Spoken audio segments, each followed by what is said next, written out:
I think every single person in this locker room is a competitor at the highest level. So, yeah, when you feel as if your backs are against the wall, you never have to feel like you got to do it by yourself. Unbelievable throw. Under pressure, sacked by Quinnen Williams. Right sideline, Uzomah's got it. You look to your left and your right, you got guys out there with you that our whole point is to help each other. This one to Mims.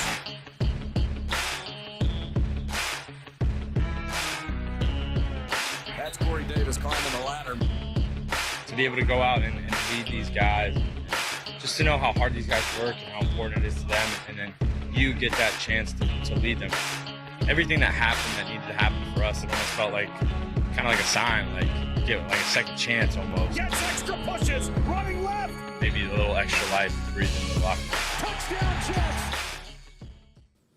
Welcome to Talkin' Jets. My name's Ryan and I'll be your pilot tonight. I am all sorts of fired up. We're going to have a banging stream tonight. We got a new wide receiver. Could the quarterback be coming tomorrow? I've got my co-pilots with me. I've got Green Bean to my this way. I've got Mr. Matt O'Leary to my that way. Boys, how you doing tonight? Green Bean, I'm going to kick it to you first. Yeah, what an exciting, weird, wacky circle of life we're involved in, right, man? This is an interesting time.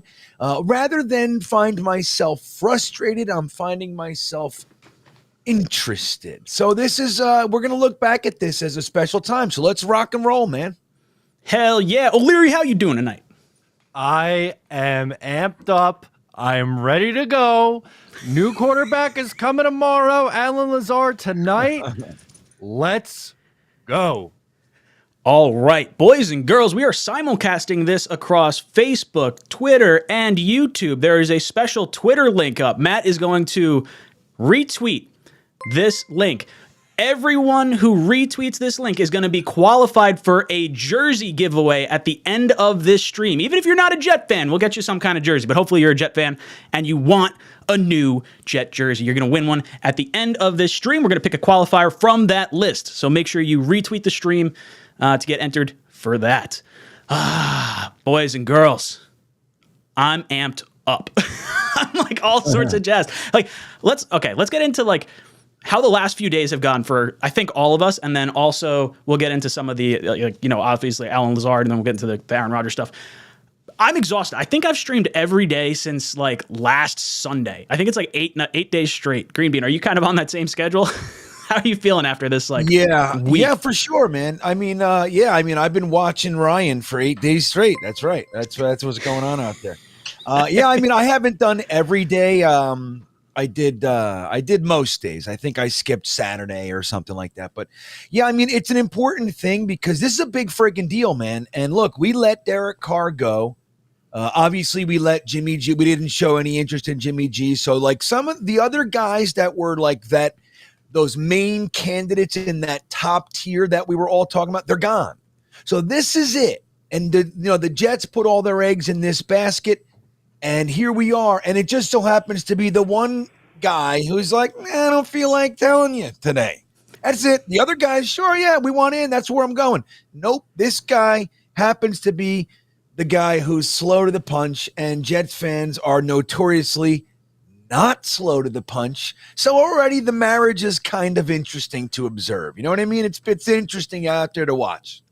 Dude, it's like a powder keg, everything that's about to go on. Matt, how you feeling over the last few days? It's been absolutely electric amongst Jet fans. So I live streamed for 6 hours yesterday. That was a bit much. It was only 3 today. We did a half day, 3-hour live stream today. Yeah. It's been absolutely insane. Did you guys see the video? It was clipped, and Jake Asman retweeted it. But someone on Jake Asman's stream, they're waterboarding themselves until Aaron Rodgers signs. They went on video. Really? He is dunking his head in a hot tub on stream with Jake Asman. Wow. Waterboarding himself, waiting for Aaron Rodgers. We are a special breed of people. I absolutely love it. Jet fans have like there's different people. Like I say it at the golf course. Like, golfers are a different breed of people. They come out in the worst shitty weather or whatever. We are subject to so much pain, and then like when something good happens, we all just absolutely lose our mind, and I absolutely love it. Today we found out we were getting a brand new wide receiver. This is Allen Lazard, 4 years, $44 million. The expectation is that we think Corey Davis is either going to get traded or cut to save that $10.5 million, basically swapping out Allen Lazard from Corey Davis, or swapping out Corey Davis for Allen Lazard. Green Bean, what are your thoughts on our new addition? Well, I like him. If you simply compare the two, like the last 2 years of Lazard versus the last 2 years of Corey Davis, it's an upgrade. I mean, it's very simple. Without question, it's an upgrade. Now, we like Corey Davis, some parts of his game and all that sort of stuff. But again, it's an upgrade. Now, when you add to it that he's younger, all right, not by much, but he's a little bit younger, but he's got the comfort level with the quarterback that we're trying to court. He's on a list that he asked for. That shows like the value of just being an upgrade numerically goes up another tier or two, because look, Aaron Rodgers has been there while this guy has been developing and becoming the receiver that he's going to be. He was a part of the development of Allen Lazard. Corey Davis is just a receiver. He's good. He's no stones, but he's just another guy. Jag, if you will. Just another guy. Lazard, on the other hand, is somebody that Aaron Rodgers knows how he plays, his work ethic, the types of conversations he has, what he eats for lunch. Like, he knows everything about this guy, and he wants him here with him. That says a whole bunch, man. It speaks volumes. Matt, how are you feeling about the new addition to the Jets wide receiving core? I love it. This has been one of my main targets that I wanted the Jets to go after for a long time, no matter who was going to be the quarterback. Even if they landed Derek Carr, I think he fits exactly what the Jets are looking for in an addition at the wide receiver spot. Obviously, it seems like Corey Davis is going to get cut, frees up $10.5 million. You then are missing that big body guy who you trust to start on the outside with Elijah Moore in the slot, Garrett Wilson on the other side. Lazard at 6'5", over 200 pounds. Is a jump ball threat, someone who could be a big target in the red zone. And I know people don't want to hear it, and nobody wants to talk about it, but his blocking ability is so important in the run game and plays such a big factor when you specifically run a West Coast offense and outside zone, which is what the Jets are going to do this upcoming year. You could not dream up a better fit for what the Jets are looking for. And at the price point too, $11 million is perfect. That's fine. Yeah, especially because we just saw what 𝐒𝐫𝐞𝐫𝐢 Myers got with the Raiders. I was pleasantly surprised that the wide receiving market this offseason was not as crazy as it was last year. I mean, Christian Kirk got a monster deal from the Jaguars last year. I thought Lazard, we heard rumors he was going to go for $15 million a year, and I'm like, I don't know if I want that. So seeing him come in at $11 million when his spot track market value was calculated at 12.5 makes me feel pretty good about the acquisition here.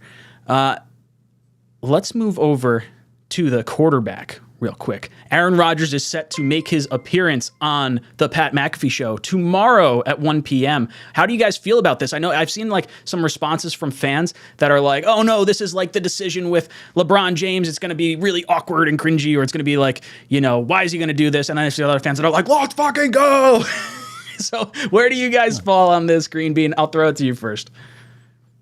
Well, I think, like there's all kinds of reasons why it's being delayed in people's minds, and we can't help but go to the negative. But the fact that he's going on McAfee's show, I have to admit, I like it. Like, if this is what happens, let's assume for a second that he's going on McAfee's show to make the big announcement there. That would mean the Jets already know. It's not like the Jets are going to watch to find out, right? I don't think that's the way it's going, right?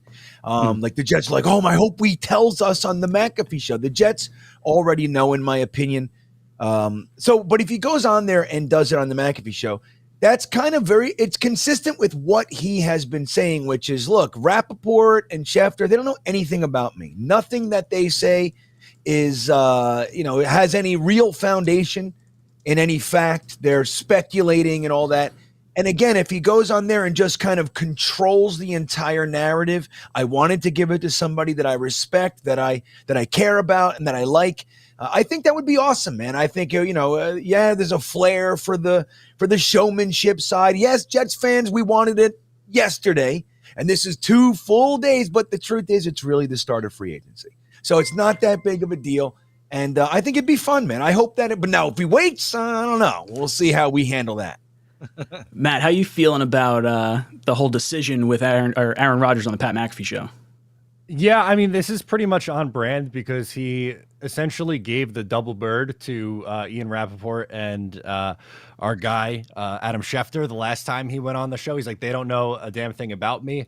And ironically, throughout this whole process, maybe it's not ironic, but those two guys don't know anything. Diana Rossini's been the one who's been on it the most. She's been great. Mm-hmm. She's the one who had the list. And obviously Trey Wingo was the one who broke the story yesterday. And we're still sitting on that one, but it's really not too surprising based on just how how this guy operates. And I think he's going to say on the show, I had people in the comments in one of my tweets or Instagrams, and they're like, how do you know he's going to go on there and decide? I'm like, well, if he doesn't, then he's the biggest asshole on the planet, which I'm just not willing to say that he is the biggest scumbag on the face of the earth. It's a bit much for the dramatics, but listen, when you're a future Hall of Famer, do it, I guess. So people were talking about the Jets not being able to announce anything or do anything. Rodgers said there's a time limit on this thing that we have to work out. And everyone is assuming it's the March 17th trigger date for his $58 million, but that's not correct. That $58 million is assumed that the option is exercised. So the cap hit is really low. And then when it's declined as an option, then the cap hit skyrockets. What he's talking about and referring to in terms of a deadline, a time frame, it's a renegotiated contract. You are allowed to renegotiate your contract every year, so 1 year. And 1 year ago from yesterday was when he signed his new contract with the Green Bay Packers. So tomorrow is going to be the date that he is allowed to restructure his deal with Green Bay, and the Jets may get the Packers to eat a little bit of that salary cap in that sort of trade. That could be why we were waiting so long for this to be announced. I think that's ultimately how it's going to shake out. I'm really, really excited. Green Bean, any more thoughts about this? Yeah, well, Matt said at the end of his little thing there, it's if he goes on there and just sits there for the hour and talks about things other than where he's going, that's kind of douchey. My patience and my feelings toward him are going to shift a little bit. A little bit. If he goes on, he's just talking about, the darkness retreat and all this kinds of stuff and where he's going on vacation and golf. I think that would be dicky too. I have to admit. It would be a little sour. I think fans might lose their damn minds. Pedro drops in with a super chat, says, who on Aaron Rodgers' wish list do you want next? I think Cobb's probably the next one for most people. Matthew drops in, says, Pat's show tomorrow. Who is going to be live? I think probably all of us. If I had to guess, we'll all get our reactions. I don't know if you guys want, I don't know what you guys have going on tomorrow. If you guys want to do like a special Talkin' Jets panel for tomorrow. I didn't talk to these guys about this. This is purely live right now. Whatever you guys want to do tonight. Chatting. If you want. We're just chatting. Yeah, that's good. Randy drops in. Randy says, I'm already sick of Aaron Rodgers and he's not a Jet. Oh, you won't be sick once he's slinging 50-yard bombs down the field. AP 14 drops in and says, not sure why I do this, but Nick Wright said drop Rodgers because of wish list, and Cowherd said Lazard is wide receiver 4. They are haters. I don't care. They're going to not be that. They'll go running to their bookies and betting on the Jets anyway. That's what's going to wind up happening. They're double speak. The Entertainment drops in with a super chat, says, Ryan, I'm a new father and I want my little boy to love the Jets. What are you doing with Shay to try and make her a Jets fan? Got any tips? Love you guys. She absolutely loves watching. Like, I'll go back and I'll rewatch some of my videos and I'll try to see different tendencies that I do or see what I could do better. And I'll have it like on, or I'm editing something and Shay's just like, like looking at that. But other than that, it's like, okay, I got our little pilot hat, green bow. If you're a big Jet fan, your kid's probably going to end up liking the Jets. Green Bean, would you say that's kind of how it worked out for you? Well, I tried really hard not to make my son a Jets fan. I tried to make him a Ravens fan. That seemed to work like a charm because he's a diehard Jets fan. So I don't know, man. I don't think there's anything you can do to stop him once, like Ryan said, if you're a passionate Jets fan, your kids are going to see it and it's going to be attractive to them. So they're going to want in. Again, I bought them Ravens onesies, Ravens T-shirts, jerseys. I wanted them to have a good life. And You tried. No. Not for a lack of trying. Yeah, I tried. He's here with us. He's stuck. I love it. We're glad to have Preteen Bean or Teen Bean or whatever we're on now. Yeah. I think it's Teen Bean, right? We're on Teen Bean now, right? Yeah. I'm glad he's here too. Pure Adrenaline Sports drops in, says, guys, thanks for all the live streams. Even with Rodgers waiting, the Jets are having a good start to the offseason with more moves to come. It just needs to translate on the field now. Matt, is there anyone you're hoping the Jets are kind of targeting that we haven't seen so far? Yeah, I would like an answer on center. It feels like that's something that we've all talked about John Michael Schmitz, but I'm assuming that they're going to trade their second round pick to Green Bay. So that kind of takes him out of the equation. So it doesn't look like the center market is that robust. Guys are signing for like $5 million. So either Ben Jones, Connor McGovern, wherever you want to go with a vet. Did Connor McGovern go to the Lions, or was that our Connor McGovern or the other one? No. So what happened was the other Connor McGovern signed with the Bills, and then one reporter wrote #Lions with that same contract, and people assumed that it was our Connor McGovern, but really it was a typo on his part. So did our Connor McGovern still out there? I thought initially he signed with the Bills. No, that was the other. Wasn't Connor that the McGovern. initial? But then and then there was a typo, so it was Lions, not Bills. That's what you're saying. So ours is still out there. Ours is still out there. The other report was that Connor McGovern signed with the Lions, but that reporter made a mistake. He meant to say the Bills. Oh, I got you. Okay, that makes a lot more sense. Yeah, I love the idea of going after a center. I mean, it feels like you want a veteran center if you're going to have Aaron Rodgers back there. And then I would love to go with assuming you're sending a second round pick for Rodgers. If you have the third round pick, maybe you have a guy that's a guard center that can play, both positions, fill in a spot of need. I like the idea of a veteran center. Green Bean, veteran center or rookie center? What are you kind of preferring? Well, I mean, I really like a lot of a nice group of the centers coming out. I'd be perfectly fine with that. I go back and forth. I think you can be successful either way. I don't think there's a contingent of Jets fans that think if you get Aaron Rodgers, you can't put a rookie center in front of him. It's like, why would you waste, having Aaron Rodgers and give him a rookie center, all this potential issues. I don't necessarily feel like that unless we waited till the 6th round and grabbed some center for, then it's a different story. I think optimally you'd hope to be able to land a vet, but if not, you grab one of these top 4 centers in the draft in the second round, I think, and it'll all be fine. I think. So I'd be good either way, depending. You know what I mean? Sure. TJ drops in, says, assuming we get Rodgers tomorrow, what remaining needs do you want to address in free agency? Which one do you want to leave for the draft? Ooh, okay, so that's a good question. I'm gonna say I would like a vet center, and I would prefer to draft a linebacker. Well, I'll say tackle in the draft. I'll say tackle in the draft, linebacker in, linebacker in free agency. Or center. Center in free agency, tackle in the draft. Matt, for you. Yeah, well, I don't necessarily think it has to just be one position. I would say veteran center is kind of where I've transitioned to because I've come to grips of losing the second round pick.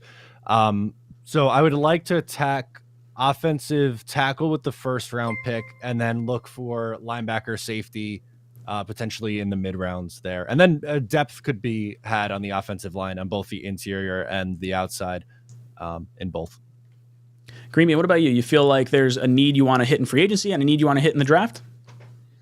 Well, the thing is with free agency is that we don't have any money. You know what I mean? So, I mean, look, we still didn't really, make the moves that a lot of us thought we were going to make, whether it's Carl Lawson adjustment or cutting, Corey Davis being adjusted or cut. Then we have the CJ Mosley restructure. I mean, there's a lot of moves that we thought we were going to see that haven't happened yet. But Joe Douglas has done a pretty good job making money with other moves, DJ Reed, Lakin Tomlinson, CJ Uzama, and that sort of stuff. I didn't see any of those coming. So, I mean, Joe Douglas, maybe he's kind of saving that stuff. But the truth is maybe he doesn't have to do it because we don't have much money. I think the priority really should be keeping guys as opposed to who we can add. Well, look, we brought in Chuck Clark, right? We brought in Alan Lazard. So there's some stuff, and I think we'll see some more. But I think we might not be seeing the normal free agent period that we're used to seeing from the Jets. And a lot of that has to do with we don't have the same surplus of capital that we're used to seeing. More of an effort, like we need to get Aaron Rodgers in here. We'll get him a few toys. We'll shore up a few things and then go back to relying on the draft. But again, we don't know what the hell we're giving up for this guy. If we do trade for him, we don't know if it's going to be 13, if it's going to be a second, if it's going to be next year's fifth. We don't know what the hell it is. So that sort of stuff's going to come in and impact it as well. But yeah, I don't know if we're going to rely on free agency in the same way that we have. This is kind of interesting to watch. I love it. I'm just going to jump ahead to Gary S. real quick, then we'll go back in order. Gary drops in and says, I didn't realize the 1 year mark for renegotiating hits tomorrow. Great point. Thanks for all three of you putting out content. Of course, dude. Is something that it's a little subtlety that a lot of people don't realize. And I'll be honest, it caught me a little off guard when I heard about that timeline thing. Dylan Grace drops in with super chat, says $44 million for a receiver that never hit over 800 yards in a season. I question the contract like the player. Look, I completely understand why maybe you think you may have overpaid for Lazard. I don't think that's the case. I mean, his receptions have gone up every single year. It seems like he's getting better and better. The Jets have him for 2 years at least guaranteed, with the $22 million fully guaranteed. Then 2 more years thinking about. I love the Lazard move. Matt, are you concerned at all that Lazard has not hit over 800 yards before? No, I mean, Corey Davis was getting paid significantly more money. His AAV was $12.5 million. With the Jets, and he never hit 800 yards with the Jets. So I mean, you're saving money for a guy who's arguably going to give you the same production or maybe even a little bit better. So I'm not worried about that at all. Chicken Nugget drops in with a super chat. Chicken Nugget says, we don't need any more wide receivers. Cut Corey Davis and put our cap space into pieces we need. Rodgers isn't even on the team yet and has more juice than JD. Greenbean, are you concerned at all about Aaron Rodgers calling shots and maybe Joe Douglas not acquiring the talent that maybe he wants to acquire? Is that what we think is happening? We think that Aaron Rodgers has already supplanted our general manager because he asked for a couple players? Is that what we think? Chicken Nugget? Possible. That's what it seems like. Yeah. Oh, well, if that's what happens, then that's what we'll see. I guess that's the bed we sleep in. Then we have Aaron Rodgers as our general manager. I didn't even think that. It didn't even come on my radar there, Chicken Nuggets. So as much as I do love a good chicken nugget, I don't know if I feel similarly as you tonight, buddy. Kevin drops in the super chat, says the Jets aren't playing when you sign a 6'5" wide receiver who's ripped and the number 12's shopping list to a 4-year deal. Let's fucking go. Need a center and 𝐒𝐿, the 4-3-2 running back. I don't want to go running back early. I think he's going to go a little earlier than I'd like to go. Hey, we got plenty. Ryan, you want to hear something funny? Yes. Just funny.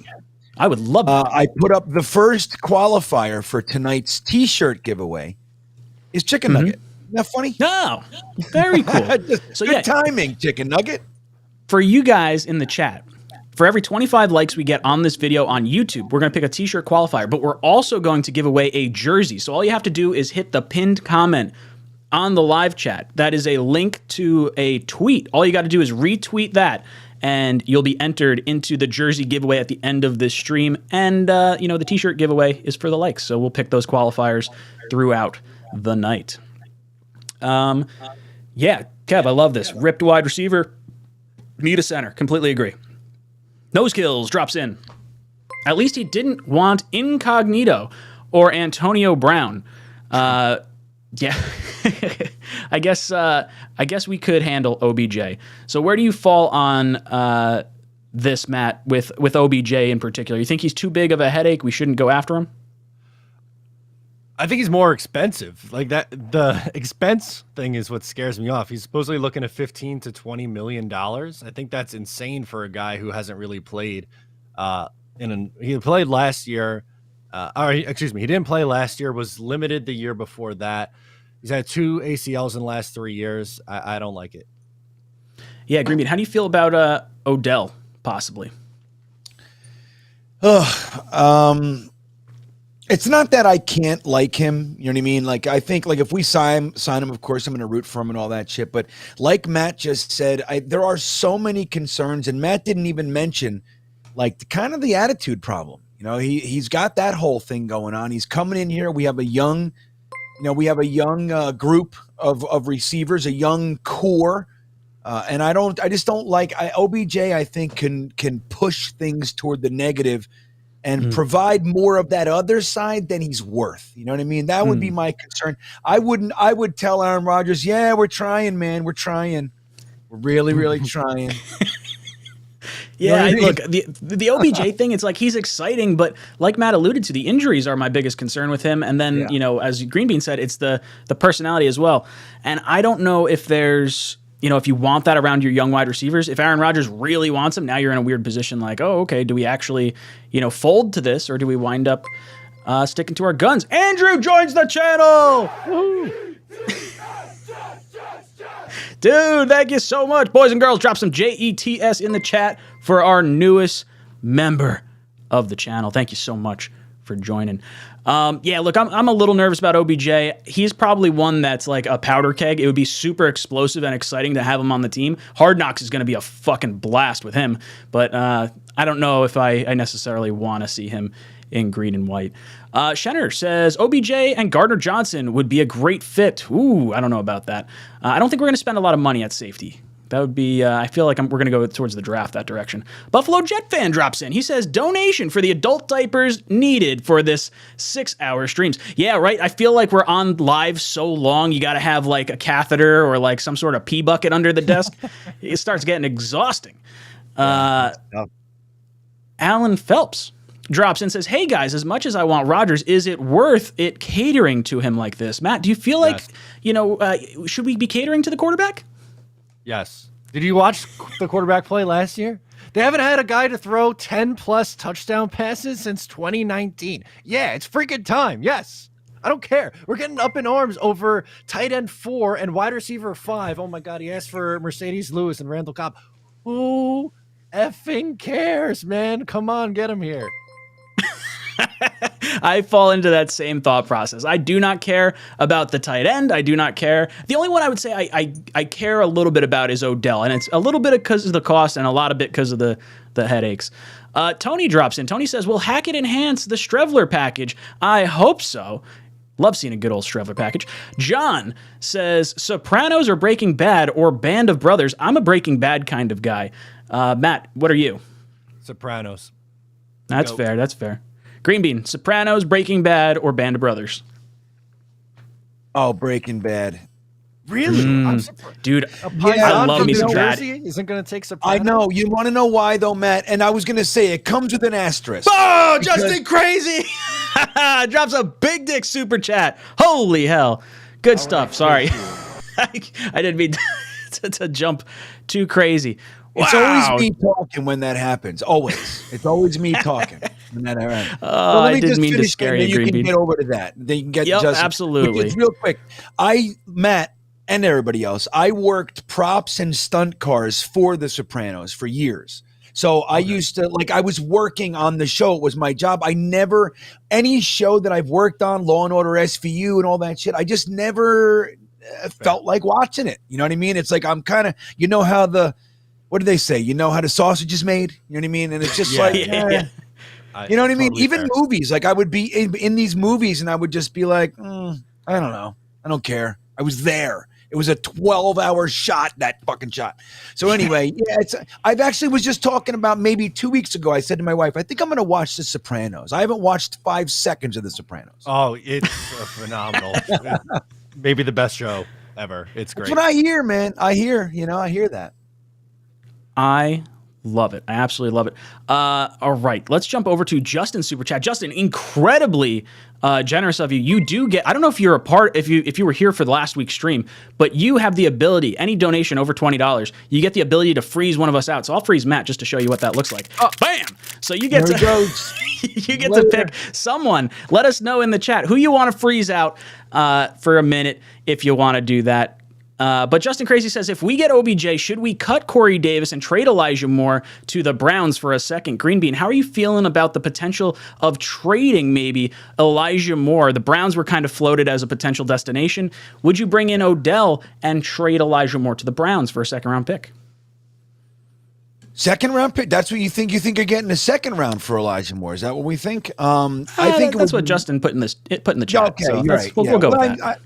Justin, I think that might be a little bit high. I mean, I think I'd be real happy with like a third. But that aside, I don't know. I'm of the school of thought like we have a nice group of talent, really talented young players here. Now, the Mimses and Moores of the world, we don't know what they can be. They could just suck, right? They could just be guys that are never going to make. They could. I don't feel that way, and I would rather see them like we know Garrett Wilson's a stud. We know Brees and Bam and Michael Cole. We know some of these guys are studs, so we have that. But I would rather see our young guys get the true opportunity with a new and experienced offensive staff to kind of open up and see what they are over trading away a 23-year-old for an OBJ who's an asshole. In like Matt said, 2 ACLs. Like, I don't know, man. I don't see it. For me, I have a definite preference in this particular arena. Like we're bringing in a 39-year-old quarterback. Do we need to bring in fucking multiple injury, complete shitbag wide receiver as well? Sorry, I'm going to tone it back with OBJ. I'm trying to be. I told myself before, don't get all crazy with OBJ, but here I go. All right, so I'm sorry, but that's where I am with it, man. I'd rather not. Matt Green Bean's a little fired up about this. Would you trade? So would you, if we get OBJ, would you cut? I mean, it seems like we're going to cut Corey Davis, but would you trade Elijah Moore to the Browns for a second-round pick? Like, how are you feeling about that perspective trade? No, I'd be pretty upset if you move on from Elijah Moore, who, yes, he had a down year as a sophomore, but I think is too talented to give up on. But if you trade him away for a broken 31-year-old Odell, I'm going to be pretty upset. That's going to bother me.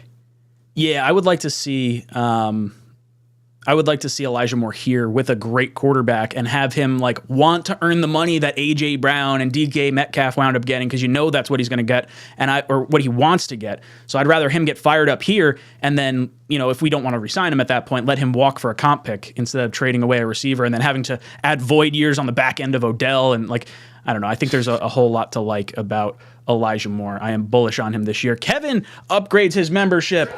Yeah, going to the frequent flyer tier, or the first class tier. Thank you, Kevin. Much appreciated. I will add you to the end slide at the end of this stream, but it'll go next time because I can't do it while we're actually on.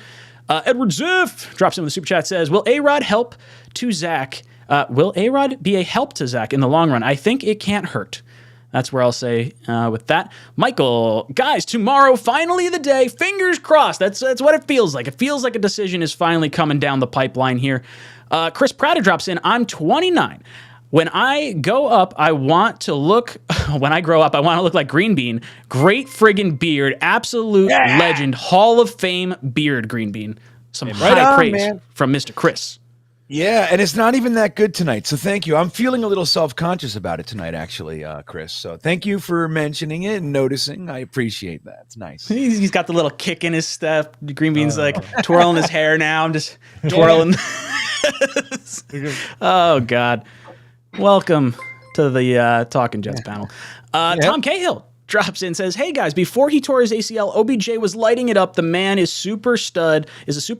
Let's go get him. Yeah, he was having a hell of a season for the Rams that little bit there before he tore his ACL in the Super Bowl.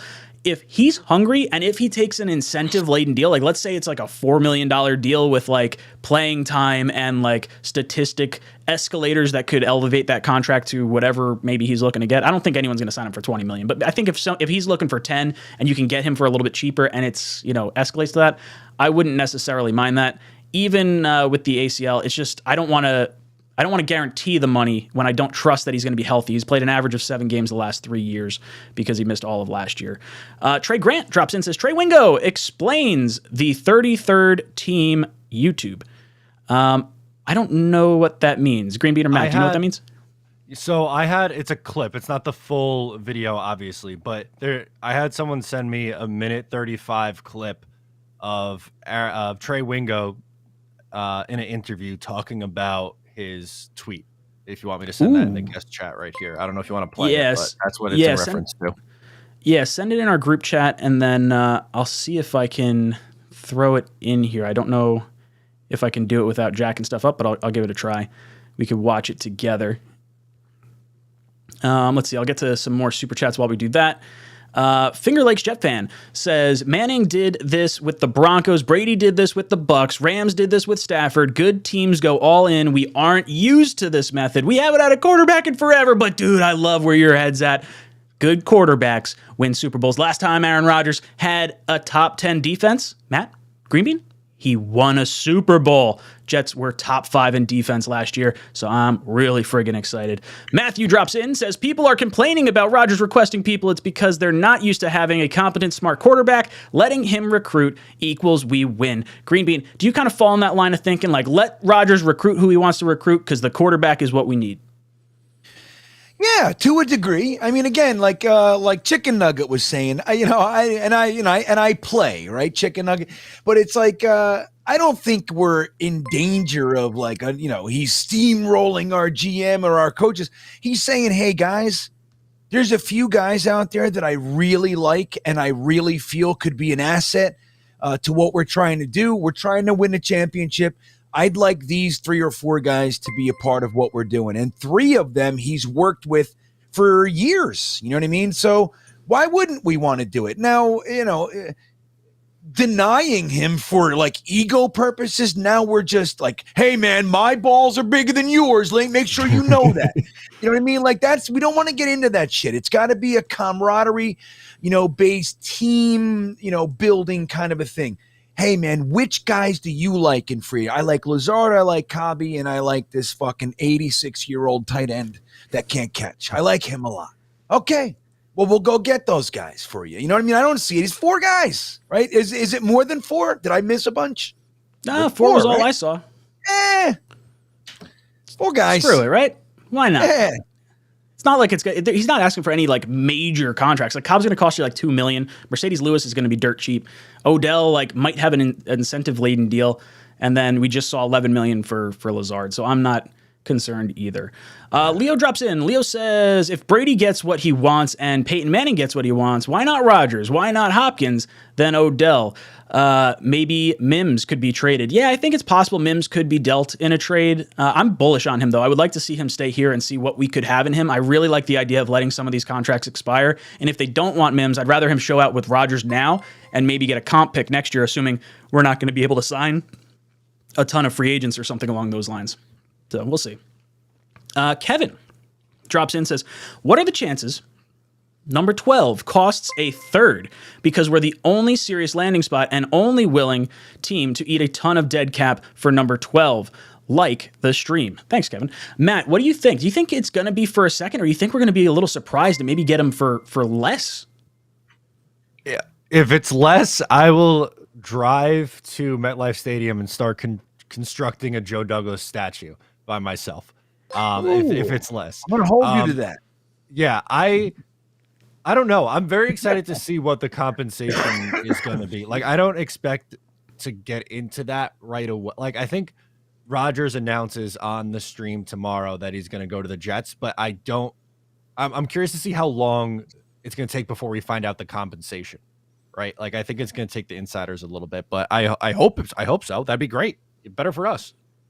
Yeah, fingers crossed, right? That's exactly what we're kind of hoping for here. Green Bean, are you thinking that we find out or sorry, not find out. Do you think that it's possible we get Rodgers for lower than we're kind of thinking about? Yeah, you know what? I've shared all offseason or throughout this discussion with Aaron Rodgers. I found it difficult to buy into the idea that we're not giving up 13. So anything less than that is less than I thought, right? Like it would blow my mind if we're able to get him for even less than that, like second round pick discussion or second round conditional pick next year, which I think is also realistic-esque. But like if Joe Douglas pulls together like a Corey Davis and this guy for Rodgers and Bakhtiari and a third or something crazy like that, I mean, we just like Matt said, like we got to start figuring out like how to get this guy as our GM forever. We got to, you have to do that. I mean, I don't know. I can't imagine it. I still think we're going to end up giving up our first. That's what I think. I like it. I did find that clip that we were talking about. So let's hop over to that. We'll talk about it on the back end. And I feel like people want to listen to you. So I guess let me just pass it over to you. And what do you have to say about all this? Here's what I'll say. The tweet that I put out there is going to happen. It's just a matter of when. And when I say it may drag into next week, you need to be prepared for that because it may go into next week. But Aaron Rodgers, the deal for Aaron Rodgers has been in place since last Friday. It's essentially been in place last Friday. Now, I don't know exactly what the delay is, and I might have something to do with that because when you're trading Aaron Rodgers, right, you need to button everything up, right? From the Packers side, how we want to thank him for all these years at 50. They want to do it right and all this kind of stuff. And I'm sure the Jets want to make sure they get it right. So when the narrative is disrupted or the timeline of their narrative is disrupted, much in the same way it was for Tom Brady's pseudo-retirement last year when Jeff Darlington and Adam Schefter broke the news that Tom was walking away, suddenly people are like, oh, holy hell, let's move things. We gotta do some stuff. That might be part of it. All I can tell you is this deal has been in place for a long time, and the holdup isn't really Aaron. It isn't Aaron. Ready to roll. So Jets fans, of course, are obviously as a group a very nervous, strenuous, and anxious group of people. But you might have to wait a little bit longer, but play the long game. Aaron Rodgers is going to be the quarterback of the New York Jets in 2023. Oh, I need a new pair of pants. That was awesome. Trey Wingo, I could kiss you. Green Bean, what'd you think of that clip from Trey Wingo there? I'll tell you what, he's confident. That's what you call, confidence, resolved. That's he's saying, look, man, I know what I said. I have good reasons for saying it. And just because it didn't happen in the timeline everybody wanted it to, like Garrett Wilson and Sauce, yay, it's happening right now. And it didn't happen right now. And that has nothing to do with it, right? So that's nice to hear. Because look, at the end of the day, guys, we do this every year for something. Now, this is maybe the biggest one, but don't forget, Zach Wilson held out for a couple of days. Jets fans went nuts. We said, if he's going to do this, he's a piece of shit. We did the same thing with Sam Darnold. Sammy Boy held out for I think it was a week, right? 5 days, something like that. And it was all about the language, the contract language that we talk about, the offset stuff and all that. Baby. Yeah, and Jets fans, believe me, dude, I was on Jet Nation with you, Ryan, and people were like, this fucking guy, he's a piece of shit. And that's the way it goes. So I don't know, man. Aaron Rodgers is not working on our time scale. But Trey Wingo reiterating and expanding upon what he put out there, it's going to happen. It doesn't mean it's gonna, but it's nice to hear that it is, because at this point, again, all of our eggs are in this basket. We let Carr go. Jimmy G's somewhere else. Even Sammy Darnold is over there with the Niners, man. Mike White is gone. So we've kind of hemmed ourselves in. So it'd be nice if it actually works. Matt, how are you feeling about that Trey Wingo clip? And the Jets fans may have to wait a little bit longer. It can't go past tomorrow. I don't think I can make it past tomorrow, guys. Now, I don't know when that interview was recorded. Maybe that was recorded yesterday before it was announced by Pat McAfee that he was coming on the show. But yeah, it can't. There's no way he can go on McAfee and be like, "Oh, we're just gonna have to wait and see. Stay tuned," like he did to Brandon. Like that, I'm not gonna be well if that happens. It feels like it's definitely happening tomorrow. I mean, there's no way that it's like you're going to have him going on the show after all this anticipation and then all the hatred towards like Ian Rappaport and Schefter and like the bad blood that he's like, oh, they don't know anything about my inner circle. Like, it feels like Rodgers wants to announce it on his terms. You know, maybe it's him saying, hey, you know, I'm planning to come back and play. It's not going to be for the Packers. You know, maybe he doesn't say Jets or something like that, but I think planning to play and not playing for the Packers might be big enough announcement where it's like, okay, he's coming to the Jets. I hope he says the word Jets because that would make me feel oh so good inside. Midnight Mike drops in and says, you guys have been soldiers the past week or so. You're all great, although I lean towards the bean because we're from the same hometown. Midnight Mike show. Green Really? bean. What hometown, dude? You're from Lake Hiawatha? Really? That's crazy town. You hear that, Ryan? Lake Hiawatha. All right, man.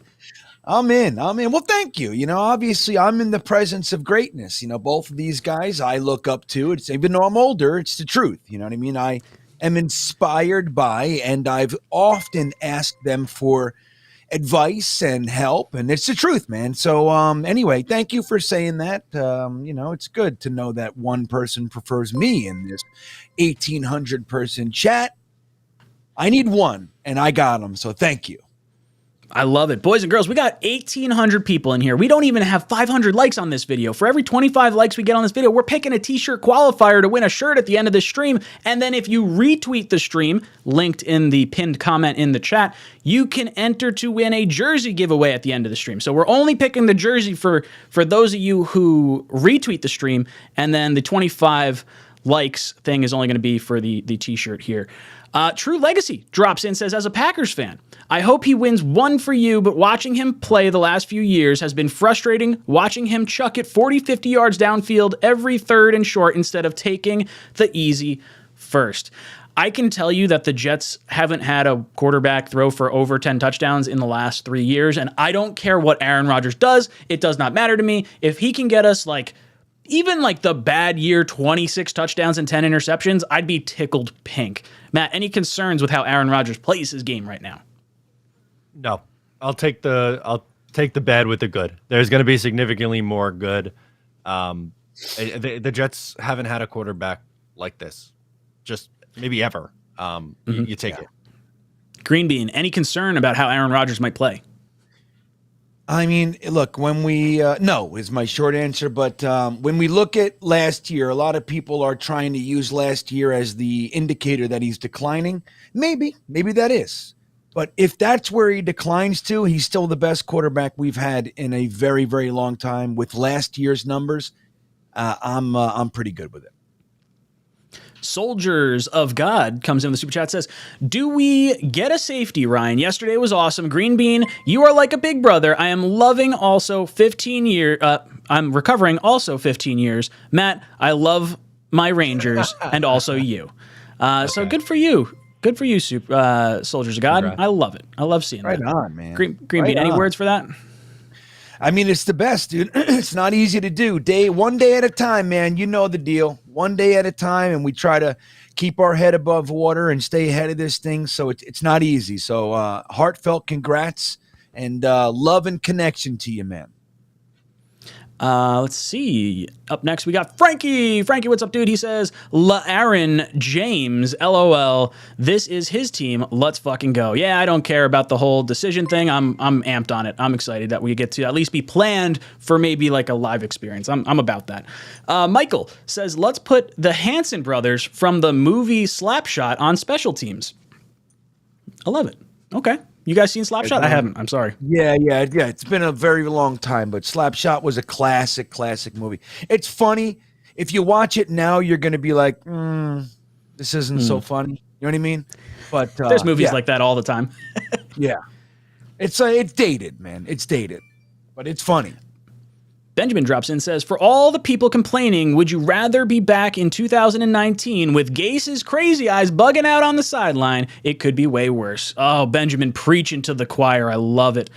Chris KV says, if we're signing any more get skill players, my pick and most logical pick for the good of the team, in my opinion, would be Jamal Williams. I love the idea of adding Jamal Williams to this team, especially if he's not going to cost you a whole lot. Spottrack had his market value at like $4 million a year, which feels really low for someone who had 17 touchdowns last year. I also question, like, would he want to leave the Lions now that Rodgers isn't in Green Bay? Maybe there's a situation where he wants to try and win the division with the Lions. Matt, how do you feel about Jamal Williams? If he could be had at a relatively good price, which it appears like that's on the table, I'd be interested in it. I really would, to be honest with you. I think he's that good of a guy to have. I see why you reacted that way. Crossfire got me, you son of a batch of cookies. All right, let me. I'll pull up the next super chat, and then let me do. So Crossfire is gonna ice me, so I'm gonna get frozen. But let me pull up something for you guys to talk about real quick. We're going to, let's see, do we have any $10 ones in here? I just want to make sure I get the guys that are sending in the cheddar. Yeah, we got Al Tuna Sandwich. Then we'll go back up to the top here. Al Tuna Sandwich says, Schefter just tweeted that that Rodgers will be calling in to McAfee's show from the Boys and Girls Club of Greenwich. I think Schefter might be a little salty. Matt and Greenbean, you guys can discuss. Yeah, go ahead, Matt. How do you feel about that? That's got to be a joke, right? I don't think that's... You think he's calling in from Greenwich? Maybe. I mean, he's kind of, if it brings any attention to a cause or something that he's doing over there, yeah, why not? Right? I could see it. But yeah, the idea that he's called, see, this is, you can almost sense the anger a little bit. It's like they're not getting the scoop, so they're trying to give you other scoops around the scoop. You see it? Yeah, the coverage, I thought, has been very bizarre from specifically Rappaport and Schefter. I feel like they have taken this so personally from Rodgers. After he called them out on the show, it's like they're like, I don't know. They just seem off-put by this whole thing. Yeah, well, dude, they're not used to it. I mean, remember Connor Hughes was on the show, and he told us that essentially, between the lines, he told us that like the local beats, they don't really have the in anymore, like they used to, and it's the national guys. And what he means is Schefter and Rappaport, and to a lesser degree Glazer, and some of those guys. They get all the scoops. So if there is one out there that they don't control, that has to be a thorn in their side for sure, man. Dude, I'm loving this trolling that Aaron Rodgers is doing on this whole like Schefter Rappaport thing. Like, I have no issues with Schefter or Rappaport. I like Rapp a little bit more, I think. He seems a little more down to earth. Schefter kind of seems a little rigid. But like watching them squirm on TV just it tickles me in a way only Becca tickles me. And it's wonderful. Oh, Matt, that's okay. Well, you can tickle me that way too. That's fine. I see on the NFL rumors just tweeted that Jamal Williams is going back to Detroit. I don't know how real it is, but I do see it. So I just wanted to say that. Yeah. Interesting. I'll have to take a look at it. Hopefully, we'll see what happens. I like him. I'm not going to lose anything if we wind up not getting him. Andy dropped in with a $10 super chat as well. Thank you. Hop in the line there. He says, thanks for all the great content you guys put up during this saga. Rodgers will be pissed off and hungry. Looking forward to watching the Jets this year. Yeah, look, the last time Rodgers was pissed off at the Packers, he won back-to-back MVPs with our offensive coordinator. So I'm fucking on it. Matt, how you feeling about this saga and Aaron Rodgers being pissed off and hungry? Hall of Fame quarterback with a chip on his shoulder and something to prove? Okay. All right. Let's do it. Greenbean, how you feeling about this pissed off Aaron Rodgers? Yeah, well, that's it. Like, and if there's any way to get him, it's hungry. I mean, the guy was a multiple back-to-back MVP 1 year ago. And everybody's kind of throwing that out there like, he's aging, he's declining, he's washed up.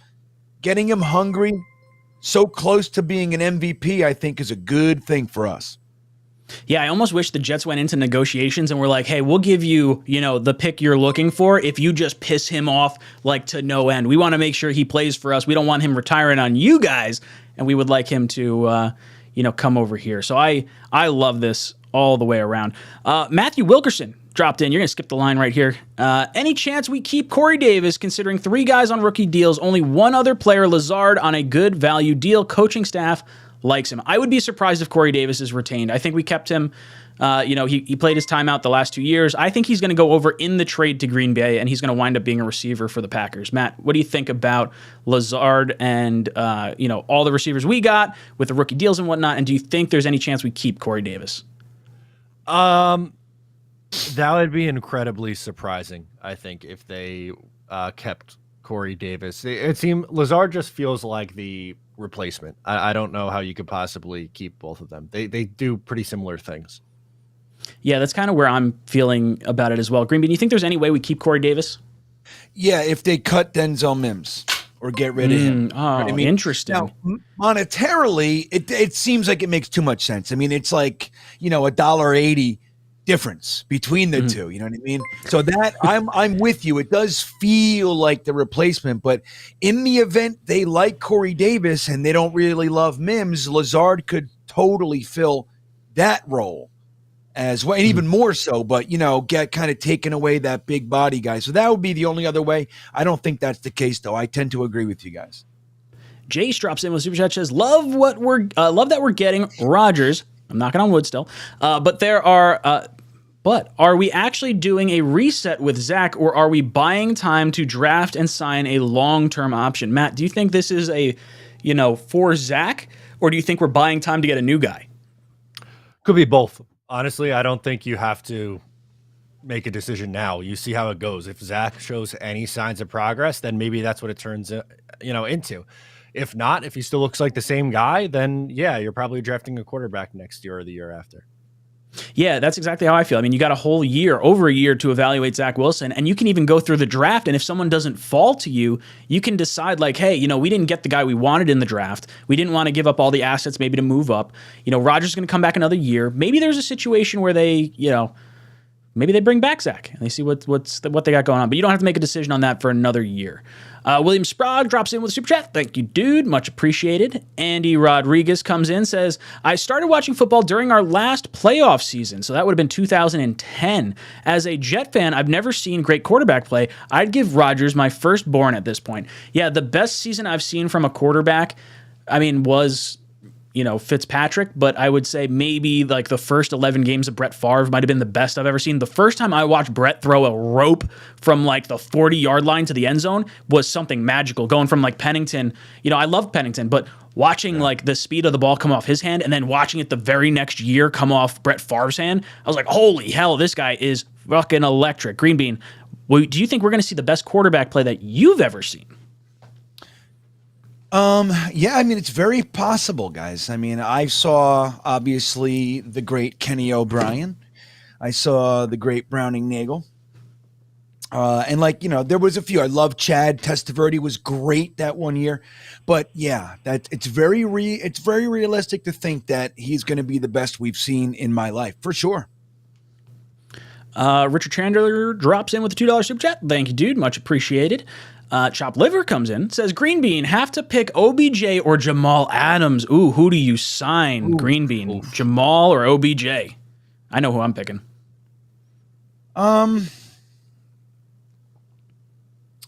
Jamal. Fuck that guy. I don't want him. Him and his fucking cigar smoke. I'm done with Jamal. He can go pound sand. I don't want him winning a Super Bowl. Edward drops in with a super chat. Edward says, Mark Messier comes to the Rangers after 54 years and they win a cup. Well, Super Bowl III was 54 years ago, and here comes Aaron Rodgers. Dare we dream? Ooh, Matt, do you think we are dreaming, or do you think this will be another Mark Messier moment for the New York area? That'd be great if it's another Mark Messier moment. Sign me up, man. A guy who was already a Hall of Famer before he comes in, is the missing piece to lead a team to the championship. Hell freaking yeah, let's do it. Ooh, I am all about it. Ooh, we got a $20 super chat in there. Let's go over to Sky C. Sky C drops in and says, hey, Ryan, Matt, and Green Bean, thanks for the massive content you've put out this past week. Are you comfortable with our linebackers? Do you see us adding any more in free agency or the draft? Who would you add? No freeze. Love you guys. Wow. Okay. Okay, Sky C, I see. You like us. You want to hear us all talk. I got you. Okay, I'm going to freeze Green Bean because he's not here anyway, so screw that guy. But yeah, dude, who do I feel comfortable with linebacker-wise? There's a lot of really good linebackers that are in free agency right now. I think there's part of me that really wants to see some of the guys that we've drafted, like Nasir Al-Din, Sherwood, maybe give them some reps. I do definitely want to draft a linebacker in like the 3rd or 4th round, somewhere in that ballpark, to be, maybe that's DeMarvion Overshown. I know we talked about him in the past. Matt, how do you feel about free agency? Do you see us adding any more linebackers in free agency, or do you see us going the draft? Yeah, I definitely think they need more at the linebacker room. I would love to bring back Kwan. I love Kwan Alexander, but if not, then I think you look to fill that need in the draft. DeMarvion Overshown, he's a converted safety who I think covers really well. That's someone that I like. Jack Campbell, I don't think is going to be available when the Jets are picking. Again, I'm assuming they don't have their 2nd round pick, but there are going to be guys that are available in the mid rounds that you could snag. I love it. I love it. Green Bean, we just froze you. Oh, I don't know if you saw my comment the other day, Green Bean. I was really proud of it, and you didn't mention it on stream. Is that your salary cap? Hold on. Unmute yourself. Hold on. I made a weird face now, talking like that. Is that your salary cap? Weird face. Yeah, I think it is my salary cap. I like that. Very well done, Ryan. I'm sorry for not mentioning it. Dude, I was tickled pink. I was like, oh, he's going to love this comment. And nothing. That's a good one. Tammy says I look like Santa. That's the goal. We're doing this for our Christmas gifts. I'm trying to, help the ether. Put it out there. Let's go. We want our gift. We're ready. I love it. Oops, sorry. One more second. Do you want to draft a linebacker in the draft or free agency? How you feeling, Green Bean? Well, I heard Night Stalker. Yeah, I heard you guys. I like Kwan too. I think Kwan is going to try to make some money, right? Like he's, a little bit older. So I think, in last year he was able to stay healthy all year. So I do feel like we're going to lose him. I felt like we were only going to keep one or the other of Williams and him as well. So that said, I don't know if we're going to be able to. We don't have much money, guys. So I don't know how much we're going to be able to do it in free agency. I would like. There's a bunch of guys I like in the draft. So maybe 3rd round ish, we could probably get a guy. But then what are you expecting from him? That said, Sherwood is ready to go. Sherwood is ready to go. Do not forget about him. He's going to be the perfect example of what pipeline looks like, what the goal is. You get a guy, in his case, you convert him from one position to the other. You take a couple years, and he was delayed a year because of the Achilles injury. But, dude, he's a demon on special teams, and whenever he comes in on the defense, he plays lights out. And he's ready, and I think that he could be a legitimate consideration to end up starting next to the other two. Night Stalker drops in with a $10 super chat. Thank you. Skipping the line there. Anyone else we can restructure?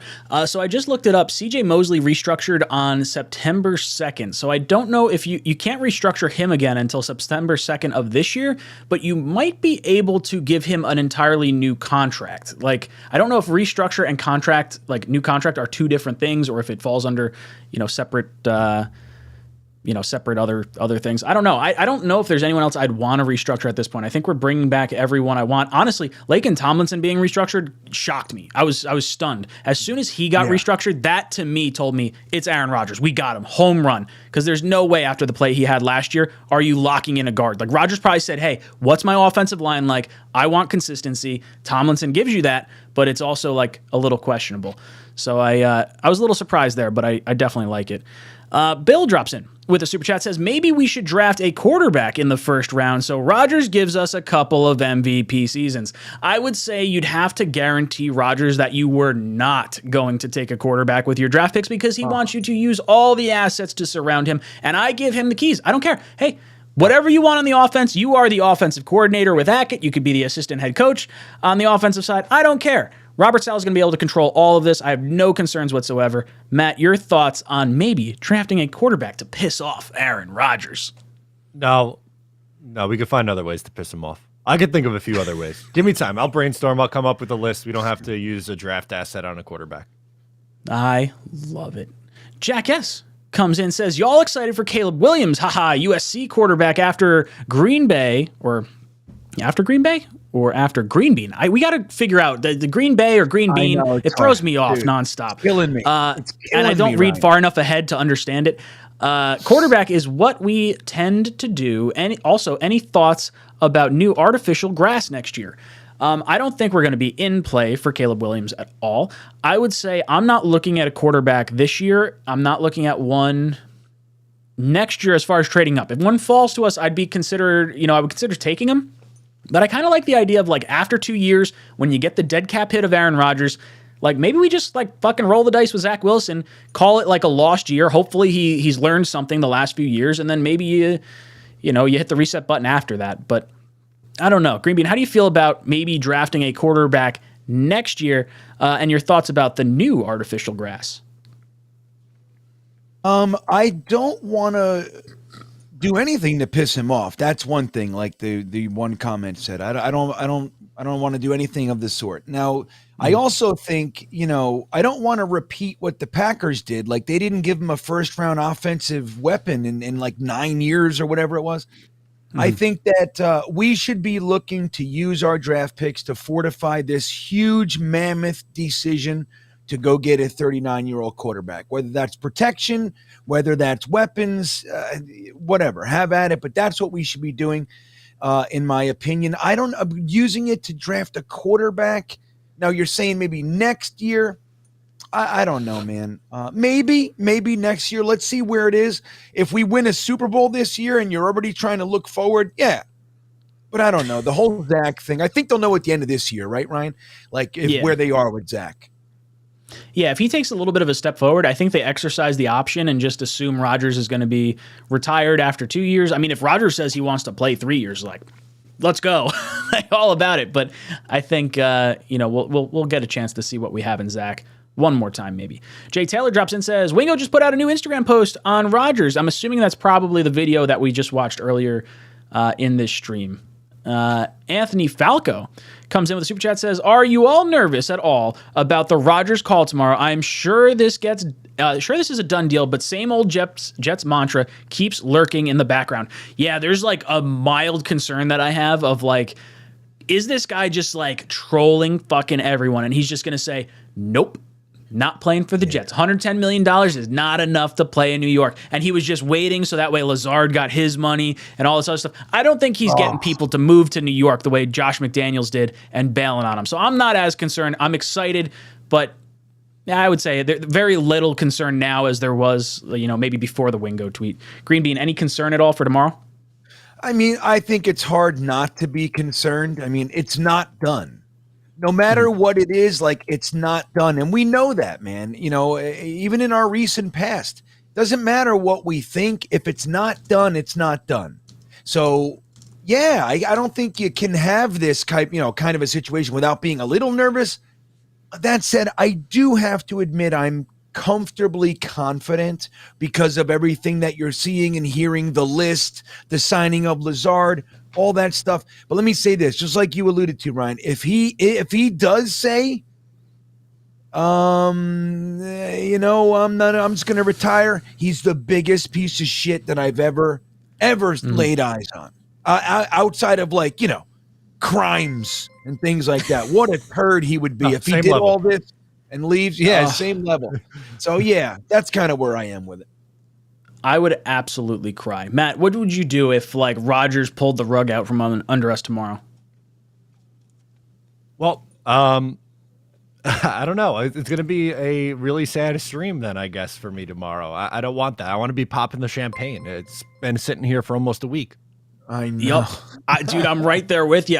If he winds up doing that, like, if you want to see a grown man cry, that might be how you wind up doing it. It cannot happen that way. I would lose my bananas, as Boy Green would say. Worth 5 cents. Drops in the super chat, says, any concern that these so-called experts are saying this thing could drag on until the end of next week, into next week, or is tomorrow the day? I think Rodgers specifically held out until Schefter tweeted out, this could go on into next week, and he's like, oh yeah, fuck that guy. Let's go. Hey, McAfee, yo, I'm coming on tomorrow. I'm going to announce it. And he's going to make Schefter look like dog shit. Green Bean, is that how you're feeling as well? Look, even if he planned to make it next week, the fact that Shefty said that, I'm telling you, man, it's real. He might just do it just to stick it up his ass. So maybe, and again, I don't think these guys know. They're just speculating. Now, Aaron Rodgers has said that, so I think McAfee, as we know, is his legitimate friend. So, yeah, I feel like he's going to want to break it tomorrow. Now, somebody wrote in the chat, and I don't know if this is true, but that LeBron James made his announcement from the same Boys and Girls Club. Is that real? I don't think that was actually serious. I think that was, playing off the LeBron James thing. I don't think Aaron Rodgers is actually doing an announcement from there. I think he's probably going to be in his home. Interesting. Okay. I think he's going to be at One Jets Drive. There you go. Really. That'd be fun. I love it. That'd be epic. I'll be in the bushes with him. Yeah, I love it. Got it. Tomorrow's the day. I think tomorrow's the day. I put a new poll question in the chat. Does Rodgers decide to come to the Jets tomorrow? Yes or no? I'm just curious what you guys think as well in the chat. Thomas Cahill drops in with a super chat. Says, considering the deal for Lazard is for 4 years, does that indicate Aaron Rodgers is in for more than 1 year? Not necessarily. I think Aaron Rodgers has a very good chance of going on McAfee tomorrow and say, I'm planning to play this year for the New York Jets. And he's going to do this in 1 year increments. And I'm totally fine with that because that's what he's done in the past. One, that helps the Jets with leverage in terms of a trade because he may be done after 1 year. Two, it helps Aaron Rodgers because now that he has a little bit of leverage over the New York Jets to play that GM role in next year's offseason. Like, hey, if you want me to come back, I want these players to do this, and then I'll come back and not retire. Matt, any thoughts about Lazard signing for that 4 year contract? Could that indicate that AR 12 could possibly be playing more than 1 year? No, I don't think so because all the guaranteed money is going to be in the first half of the contract anyway. So it's essentially you could get out of it after 2 years if you wanted to. I don't think it's any indication onto Aaron Rodgers' plans. Andy Rodriguez drops in, says, check Boy Green's recent tweets. Matt, can you hop over to Boy Green's most recent tweets and we'll take a look at what he's got going on? Frankie drops in, says, Aaron James, the GM, I'm all for it. Let's fucking go, Jets. Dude, I'm right there with you. Who cares? Let's fucking win a ring. Joe S. comes in, this is a franchise-changing move thanks to Joe Douglas. Does Joe Douglas get his contract extension if Aaron Rodgers winds up signing here? Or you think we wait till the end of the year, Green Bean? I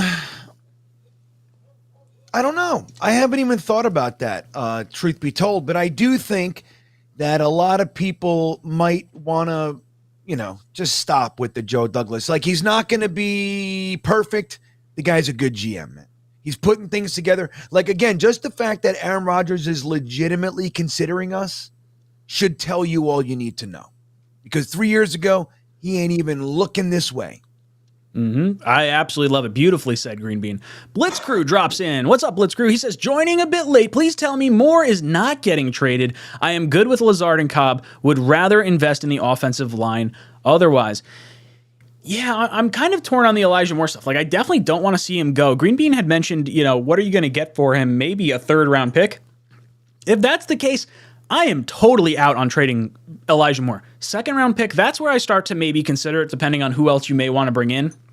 Matt, any thoughts on trading Elijah Moore? Is there a round pick that you would prefer? Like, if you're offered a 2nd, is that enough? What would you say on the Elijah Moore front? No, a 2nd is not. And now, to be fair, I'm not saying his value right now is worth a 2nd round pick, but I like a second round pick in this draft doesn't necessarily move the needle enough for me to move off of I think Elijah Moore could be a big part of this offense. Like, why do you want to give up on that for a dart throw on, I don't know, where are you going to trade him to? Somewhere where it's a top, I guess, 60 pick, like pick 30, 34 to 60, whatever, however high it goes in the second round. I don't know. Just to me, that seems counterproductive. Like, isn't Moore part of the reason why Aaron wants to come here because of the young talent? Oh, yeah, and that's what I kind of think of, too. I mean, yeah, we got him the second pick in the second round, so technically he's a second-round wide receiver, but, like, there were people that went in the first round that should not have gone in the first round, and Elijah Moore could have been a first-round pick. He could have absolutely gone at the pick where Kadarius Toney wound up going. So, for me, I think a second-round pick is enough to make me think about it, but I love the idea of Elijah Moore being pissed off, ready to prove everyone wrong. I think, Zach Wilson and Mike LaFleur were his issues more than anything else. So hold on to him, see what he can do with Aaron Rodgers, and like get some investment in your draft pick. I don't think it's worth moving on from him. 𝐒𝐮𝐞𝐫𝐢𝐻 drops in with his 25-month of member super chat. Says, just read Rodgers met with the Patriots. You're so full of shit, 𝐒𝐮𝐞. I love you. Put him in the fucking bathroom. Put him in the Tigo. You in there? Put him in the shadow realm. Send 𝐒𝐮𝐞𝐫𝐢𝐻 away. Jason drops in. Jason hops in and says, at this point, he has to announce tomorrow. Although he is a different guy, men do not do this to other men. Green Bean, you think we hear from Aaron Rodgers tomorrow that he is definitely coming to the Jets, or do you think we still have to wait a little bit longer? I like the way Jason had put that. Like, come on, man. This isn't what we do. I like that. I don't know, man. I think there's a lot of variables to it. And we got to remember, this is a huge deal, whether it's the contract, whether it's the 18 years over there, the trade compensation, potential packages. There's a lot in there. I think, like, if we're going into 2 weeks or something, then yes, I'm going to be all sorts of upset. Tomorrow's the first day that anybody can sign anything in free agency. So hopefully it gets done tomorrow. But yeah, come on, Aaron. We can't do this much longer. You can't draw it out like a broad. Is that what Jason's saying? Right? Like a broad. I'm just kidding, lady. We got, statistically speaking, we should have maybe like 10 ladies in this chat, I think. I think I'm like 0.3% ladies on my YouTube analytics. I hope so. I got a little Shay. Shay's a Jet fan. I think she's watching. Yeah, she is. Yeah. She got it. We put a TV over her crib so she can watch Dad as he live streams. Noah comes in and says, hey, gents, I really think Rodgers is going to hop on the Pat McAfee show tomorrow and reveal that he's a Jet fan for years. Plus, love all the content. Go Jets. Noah, thank you so much for hanging out with us as always. Yeah, dude, I think we're making the decision tomorrow. Matt, you think it's tomorrow? I think it's tomorrow, 1 o'clock Eastern Standard American time. I love it. Matt Perone says, how mad would y'all be if Aaron Rodgers went on Pat's show and retired? I would break my damn phone. Sorry, I just have to ask. Yeah, if that happens, I'm going to go, I used to say on an infant punching rampage, but I can't say that. I'm a dad now. So I'm going to spit so many nails. I am going to write bad reviews about Aaron Rodgers on whatever his favorite restaurant, takeout is. I'm going to make sure that restaurant knows Aaron Rodgers hates him, and he's going to get spit in his food for the rest of his life. I'm going to be as petty as shit. I would be so upset. I would be absolutely crushed. Green Bean, what happens if Rodgers retires on McAfee? Yeah, it's going to be, he'll have hundreds of thousands, if not millions of people throwing daggers at him. You know what I mean? It would be seething hate. I don't know, man. I don't know I don't know what could happen. All I know is we'd be pissed off for sure. Tigo, what's up, dude? Tigo was helping me out earlier today. If you haven't subscribed to him, make sure you head over to Tigo. He'll be on the draft stream. Still reaching out to people, but Tigo says, rest of free agents for me should be get Ben Jones, Calais Campbell, and Fletcher Cox and fill the rest of the team via the draft and go win a fucking chip. Yeah, I think Calais Campbell has jumped up into one of my favorite picks to, maybe sub out Sheldon Rankins there. Green Bean, how are you feeling about Calais Campbell, Ben Jones, Fletcher Cox in particular? Well, I mean, I think they would all. I mean, those are upgrades over some of the guys that we have here. You know, I don't know if the continuity thing. I think is very important, and we like to get rid of guys after 1 year and all that jazz. So I think they're going to focus on some of that continuity. But yeah, I mean, if you get the opportunity to upgrade, you can do that. I think that's also a benefit. Now, if you're talking about a little upgrade, then maybe continuity is more valuable. But yeah, I don't see that with this particular group. But I don't know where we're getting all this money, everybody. I don't know, Tigo. Chris Krug drops in, says, mute Ryan for being rude, but I would do the same. Thanks, Chris. Let me pull up another super chat real quick so these guys can discuss that.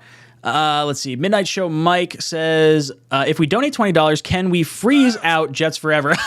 If you guys donate $20, I'll put Jets Forever in a timeout. I can do that. Actually, if you want to do that and we want to put someone in the chat in a timeout, that's pretty fun. I've never thought about doing that, but yeah, I'm good with that. Why not?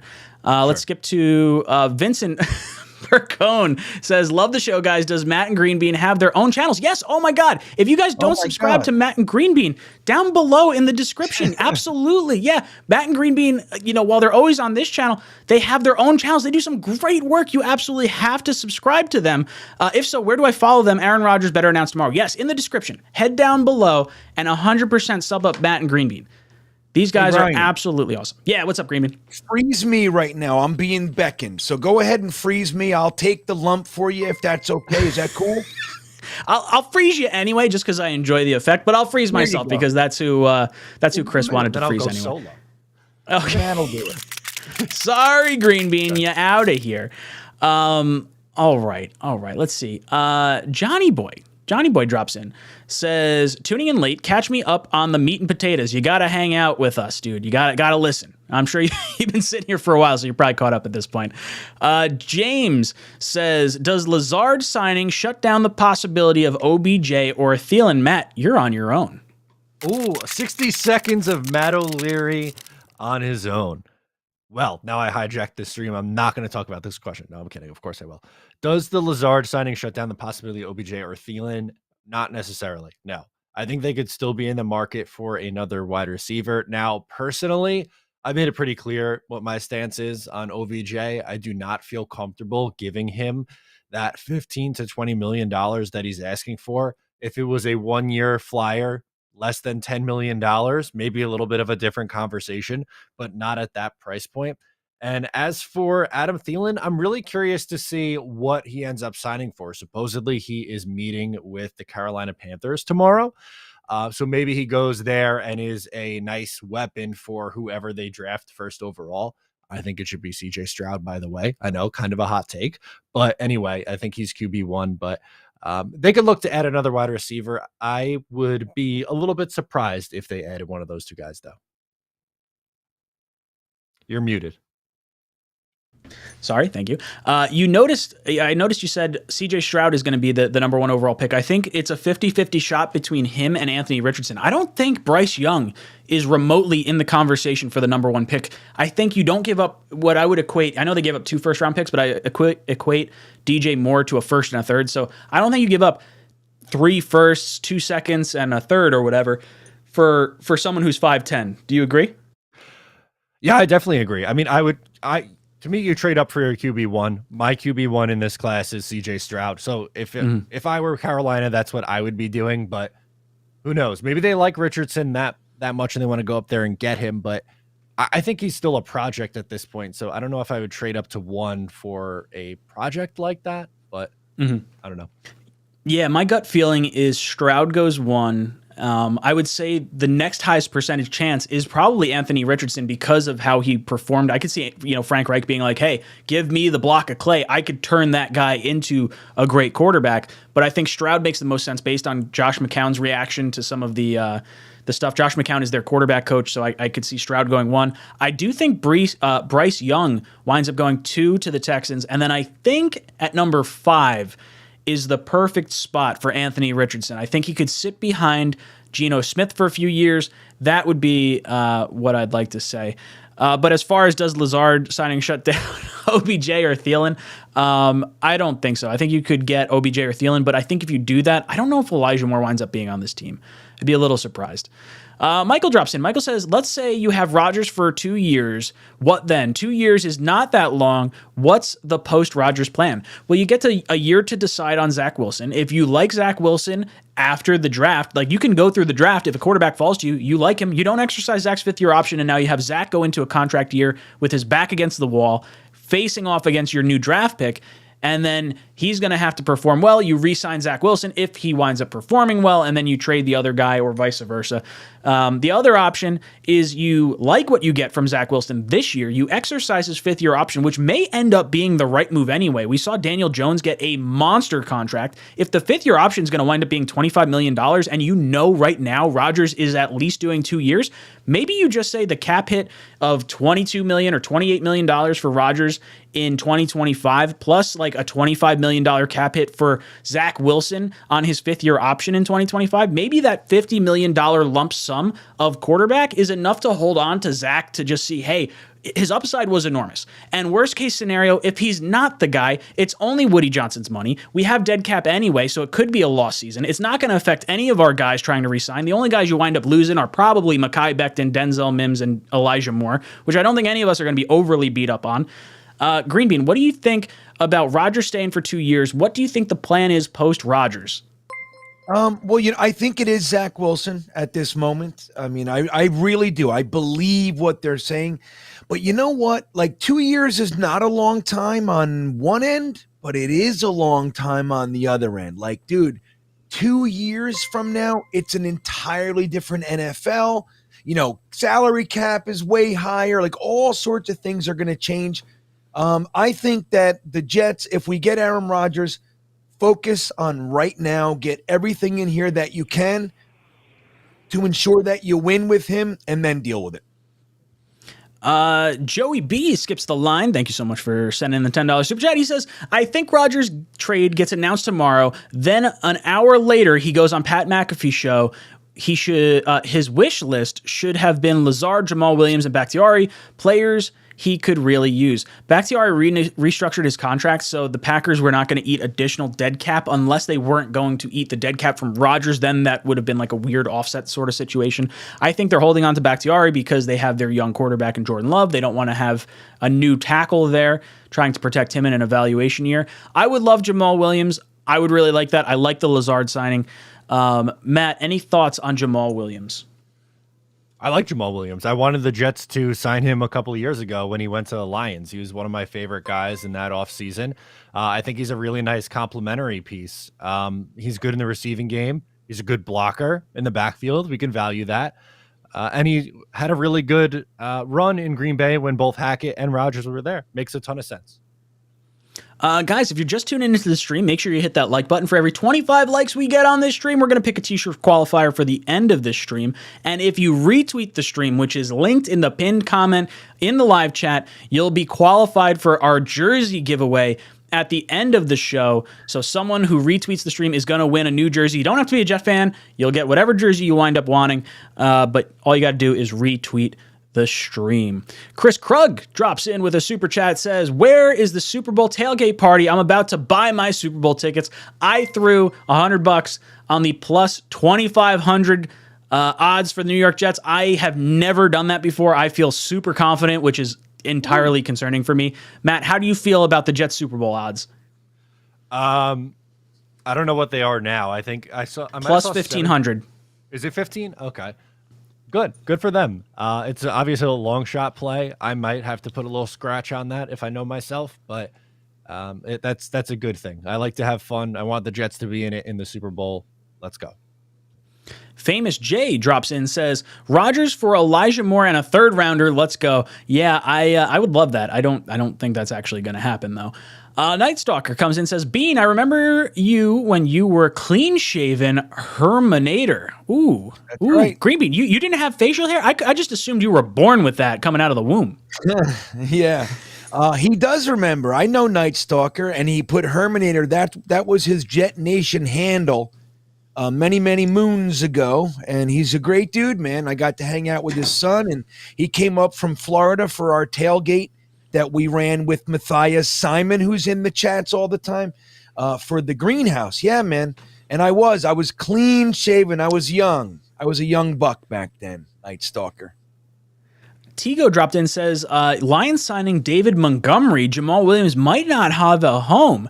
That's interesting. I would absolutely love to bring him in. I think that would be awesome. I think the personality is incredible. I don't think I have, let me see if I have I don't have it queued up. I have a video of Jamal Williams talking about Aaron Rodgers and Aaron Rodgers talking about Jamal Williams. I don't know where it is offhand right now. But yeah, the dude is absolutely, he's like Michael Carter at like 5 years as a vet. Like Jamal Williams is what Michael Carter is eventually going to be. I would love to bring him in. I think he's absolutely a glue guy. And if it doesn't cost you an arm and a leg, the Giants are paying $10 million for Saquon Barkley. The Jets' whole running back room, if you get him for like $4 or $5 million, is sub $10 million. So I'm all about it. John Liv comes in and says, I expect more hate from jealous fans. What's your take, fellas? I hope there are a ton of pissed off division rivals. I hope they hate the New York Jets because I want to talk shit on all of them. It has taken way too long. We all three of us started our channels with this team as utter dog shit. We had to put up 2 years of Adam Gase. Yeah, I'm ready to talk some smack. Green Bean, are you ready to talk some smack? I'll tell you, it's so funny. You're so right, dude. Like, we have been up here, out here, like hanging out with you guys, making channels, editing videos for a complete dog shit operation for years. Let us, it's about time we're good. And sure, man, you want to come, you better come correct because we're going to be talking shit and we're going to have, enough to back it up. I think it's about time for us, man. Matt, you talking shit? Oh, yeah. It's time. What's the Buffalo Jet fan super chat he always says? He's like, if O'Leary could make videos every day during the Adam Gase era, we deserve this, something like that. But we all were doing it, man. All of us. Every day, every Tuesday, we'd come on and be like, oh, we just sat through absolute slop. Frank Gore ran the ball 97 times up the middle for 6 yards. Like, what? Right. We deserve to have fun. Seriously, think about all the lumps we've taken. This to me is like, I know the 2015 year we almost made the playoffs, but that to me was like, a glitter covered turd, whatever, a gold painted turd, whatever it was. It was one of those situations where you knew it was not sustainable. You had a bunch of long-term vets. It was like 1 year and done. At least now, if you get Aaron Rodgers, you feel like you can win a Super Bowl. I'm 100% on this train. I'm ready to talk some smack. Chris drops in with super chat. Says Rodgers gets on camera, talks for a bit, and then Brees, Sauce, and Garrett Wilson pop up and a mob with him with a green cheese head. Oh, man. Could you imagine if a green cheese head goes to his head? Or he shows up with like a Jets cap on like it's National Signing Day? I was going to say he's going to come on camera in a Jets hat, and I'm just going to lose my shit. Oh my God! If he comes on in a Jets hat or some type of Jets jersey if he comes on with a Jets jersey with a number 12 on it, I might faint. It might be the most beautiful thing. Mike F. and white shirt. Oh my God, that would be pretty fucking funny. Let's talk about that for just a second here, and then we'll get back to Super Chats. How do you feel about Mike White going to the Dolphins? It's a little scary for me because I really like Mike White. I think he has a ton of upside. Him knowing the Shanahan system makes a ton of sense. I think he's gambling on Tua getting hurt because he's going to be able to have the option of like absolutely unloading on Waddle and Hill and Mostert and all these guys. But Dalvin Cook almost wound up in Miami. I don't know if you guys saw that, but that's fucking terrifying. I love the fact, or I shouldn't say I love the fact, but I like the fact that Mike White's down there. I think he's, knows the Shanahan system, knows Florida. He's from Florida. And I don't trust Tua to stay healthy, and I don't trust Mike White to stay healthy. So I really think Miami's like up shit's creek without a healthy quarterback. Green Bean, how you feeling about this, Mike White type stuff, and also the thought of a green cheesehead on Aaron Rodgers tomorrow? Well, again, like, dude, if he comes out, like, it's like there is no announcement. He just comes out in a Jets hat or a green cheese head or Garrett Wilson, whatever is with him. Dude, ecstatic, right? That's going to be a massive, massive moment for us, and I would love it. I would love for them to do it that way. As far as Mike White, look, man, we liked Mike White. Most of us, we really had hope for Mike White. He gave us some great moments. He did. But that said, he has shown that he struggles to stay healthy for any length of time. He's a good quarterback. He proved that he can play in the NFL. And like you said, similar system. I think it's a good move for them. Hopefully they don't have to depend on him too long because he probably ain't going to last. Yeah, I was really hoping he'd go to the Rams so that way I could root for him. Now I hope he, like, you know, zippers his pants and hits his dick on the way up. Leo drops in with a super chat and says, any word on Lawson? What are the Jets leaning to? So I haven't heard anything about Lawson, but for me, the Breece Hall second round tender was telling. I feel like if you did not want to lose, sorry, I didn't mean Breece Hall. The second round tender on Bryce Huff, I think, is very telling because it tells you the Jets are willing to allow him to leave for a second round pick. The first round pick is only $1.5 million more. If you wanted to keep him, you hit him with the first round tender because no one's going to give up that for him. I think you hold on to Lawson at this point, and in the event that someone steals Bryce Huff from you for that second round pick, which is what we are assuming Aaron Rodgers may wind up costing, so you replace that pick with that, you're gambling on the fact that Bryce Huff may have had a very successful year, and you're capitalizing on the upside right now. And then in the event he gets stolen from your team, you restructure Carl Lawson. I've heard rumors that he's willing to take a little bit less because he missed the entire first season with the New York Jets. If that's the case, and you can have Carl Lawson for, let's say, you know, he's due $15 million this year. Let's say it's $7.5 million each of the next 2 years. He wants to win a Super Bowl. You're supposed to be really strong after coming back a year after the Achilles injury. I don't want to lose Huff, but in a situation where you get a second round pick for him, which is what I think the Jets have deemed him worthy of leaving for, I would restructure Lawson and bring him back for 2 more years. I think you need one of Lawson or Huff. Matt, I want to hear your thoughts on Carl Lawson. Yes, I will give you my thoughts on Carl Lawson. I'm going to send something in the private chat because it was just sent in to me. It's about Allen Lazard picking the Jets over the Broncos. But I would be a fan of restructuring Carl Lawson. I like him. I think there's a chance that he could be closer to the guy that we thought we were getting when they signed him back in 2021. You know, coming and playing through an Achilles injury. He got 2 surgeries before the season. I think he's ready to bounce back next year. Ooh, okay. Let me see. I'm pulling this up right now. All right, so it's a minute-long video. I'm going to download it real fast.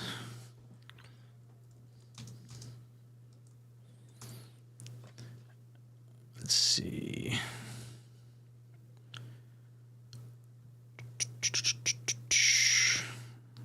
Sorry about this, boys and girls. No. 𝐒𝐿𝐵𝐞𝐽 sent this to me, or tried to get it to us through Twitter, so figured I'd just drop it in. Might be worthwhile to watch. Yeah. I like that. Let's see.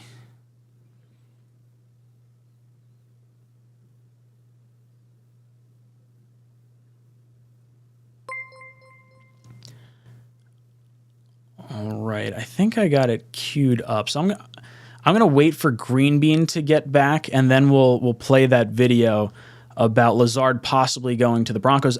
It's interesting because if he goes to the Broncos, I wonder if that would have meant maybe Cortland Sutton ends up going to the Jets in that sort of situation. Is that what you might think, Matt?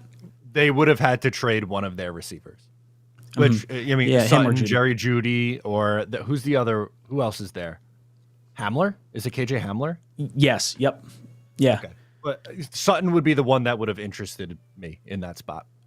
Yeah, that would have been really interesting. I'm excited to see this. So when Green Bean hops back over, we'll get him. Matt, check our group chat just in case he winds up sending a text because I don't see him in here. Super Dario drops in and says, why isn't it popular opinion that he needs to wait before announcing until Jets clear enough cap space and a couple of his guys are signed? Just makes sense. So I've heard this rumor before. This is what there was a post out there. I think it was someone on Facebook that said the Jets were going to have to wait until March 17th because that's when the $60 million guarantee kicks in and you have to accept it. So that way it drops the cap hit down to $15 million. Otherwise the Jets would have to clear $60 million in cap space. That's not true. It's totally about... The NFL assumes that the cap hit of the $60 million, that option is already accepted. So that way it drops it to that $15 million. Well, I guess it would have been $32 million for them, but it drops it to that lower number. So that way other players can sign. It's for the benefit of the NFLPA. It's for the benefit of the team. And then if you decline that option, then that option absolutely skyrockets. So that's what you're kind of referring to there. But the reason why there's a timeline and the reason why they're actually waiting is because I think Joe Douglas has convinced the Packers that they're going to have to restructure Aaron Rodgers' contract. And Aaron Rodgers signed a contract 1 year ago tomorrow. And you can only restructure a contract every year. So I think he's waiting till tomorrow. He's going to get a new contract. We're going to wind up getting like Rodgers for a second, a conditional third, and a lesser contract than we thought we were getting. I could kiss Joe Douglas, Matt. Yeah. No, 100%. I think it seems like the stars are lining up on this one. Like everything is falling perfectly into place. And that's a really good call out by you, by the way, the only once a year. I don't think many people know that. And the amount of times that I got sent the thing with March 17th, that's just completely like, you don't need to have to wait. Like you could have it set in advance and not, like you said, I forget the exact wording you used, but essentially it's going to be assumed that it's going to kick in anyway, sort of thing. And just think about the logic in that too. I mean, the Packers would be wildly over the salary cap if that was the truth. Like there's clearly there's too many things that doesn't make sense on. But I understand because it was on Spot Track, because the option does have to be exercised between the 17th and the first week of the season. So I get the confusion, but that's just not exactly where it was. Where it actually goes. Clifford Canty drops in and says, I don't like Randall Cobb for a wide receiver. We have to keep our young wide receivers and look to the future. Randall Cobb is going to be the backup slot if we wind up bringing him in. I have no problem with that. I think if Rodgers trusts him, I would much rather have Rodgers as comfortable as possible in a 2-year accelerated stretch, because I don't need any learning curve from Aaron Rodgers with new receivers. He's already going to have it with Elijah Moore. He's already going to have it with, the tight ends and Garrett Wilson. Matt, any issue with Randall Cobb coming in as that backup slot? Not at all. Not even remotely. Like, as I said earlier, it's wide receiver 5. I'm not going to get bent out of shape because the quarterback coming in would like to bring a depth guy with him and someone that he feels comfortable with. Like he's not an 1,000-yard receiver anymore. You don't need him to be, but if he has 25 catches on the year or something like that and a couple of clutch third down, moving the chains kind of catches, then fine, so be it. I love it. Blitz Crew, sorry, I just saw this one now. He says, tomorrow, the birth of bandwagon Jets fans and bandwagon Jets streamers. Aaron Rodgers will be wearing the 𝐒𝐿𝐵𝐞 jersey. The real fans will remember the real Jet streamers. Dude, it's okay. We got a good Jets community. I have no problem with people like doing whatever and sharing their passion. I think that's a lot of fun. But I do think we're going to get a bunch of bandwagon fans, which I'm really excited about. And I think we started to see it over the course of these last few live streams. I'm sure you guys saw it in your channels as well. But you see a lot of Packers fans. They're just interested in what the Jet fans are thinking. He's going to another conference. There's no issue with Packer fans becoming Jet fans to an extent. Like, I have no problem rooting for the Packers or rooting for, like the Carolina Panthers, for instance, because Sam Darnold's there. Like, I like Sam Darnold. I thought he handled himself well. Aaron Rodgers has had a great career in Green Bay. I think part of the Pat McAfee show may be just saying him, like, hey, look, I'm planning to play this year. I want to tell Green Bay, I know I'm not going to be coming back with you. Maybe it's his moment to express to Green Bay all the love and affection that he had for that channel or for that team. And I think the fans sort of react the same way. I think it's like you want to follow and see where that guy winds up going. And I really like that. I'm all about the bandwagon fans. I think that it was the city was buzzing in 2009, 2010 when the Jets were going to the championship games. Like, that was fun to be a Jet fan then. Matt, how you feeling about the bandwagon fans and everything that might come from Rodgers coming to the Jets? Yeah, I mean, you mentioned a couple good points that I kind of just want to add on to. You with the last time the Jets were good in like 2009 and 2010, I was in high school in the 9th and 10th grade, and walking around the hallways in a Jets jersey, you see another kid in a Jets jersey, you're like, yeah, that was a big win yesterday, and like all stuff like that. Like, that's awesome. Imagine walking around town, seeing a guy in a Jets hat, and you're all pumped up. We got a little bit of that when they were good early on this year, a little bit. It started to come back, but you're so right. I can't even tell you how many Packers fans in my stream, and they're like, I really just started watching your stuff with the whole Aaron Rodgers drama. I'll always respect him and have a special place in my heart for him, and I'll continue to follow your stuff when he's with the team, blah, blah, blah. But it's awesome. You just get more interest and more eyeballs, and that means more subscribers for the three of us. It's a win-win-win. Absolutely. Greenbean, how are you feeling about, the birth of some bandwagon fans and what's going on here possibly with the addition of Aaron Rodgers? Whoa, Moose City! Yeah. Sorry, let me let Green Bean I didn't respond, and start then I'll throw it talking. up, Moose City. Big dick super chat. Holy hell. Oh, you want to answer first, or are you going to do that? No. You answer first, then I'll throw it up. Okay. All right. Yeah. Well, look, I think it's really important to remember. From my perspective, it's important to kind of go through all the shit to kind of earn your cred for the winning, but it's going to happen. So we have to know, we have to keep each other in. We got to know who's real. And then, bandwagon fans are welcome. That's how you get fans when your team is good. There's plenty of people in here that are fans because of the Rex era. It happens all the time. But again, we're the ones that suffered, so we got to remember each other. That's what's important.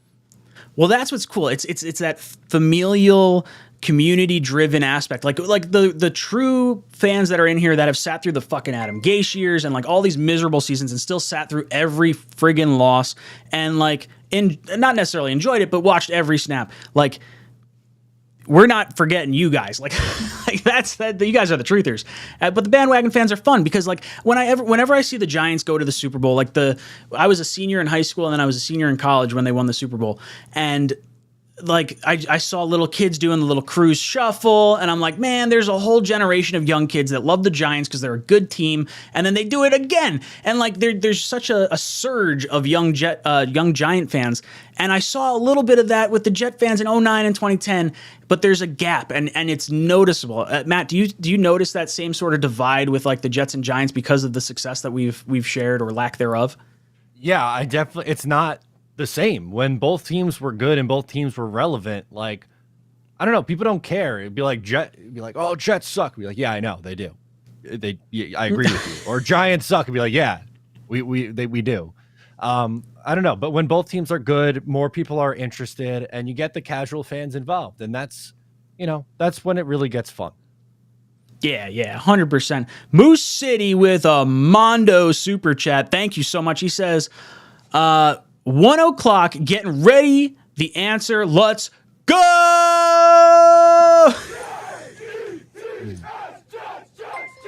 I love it.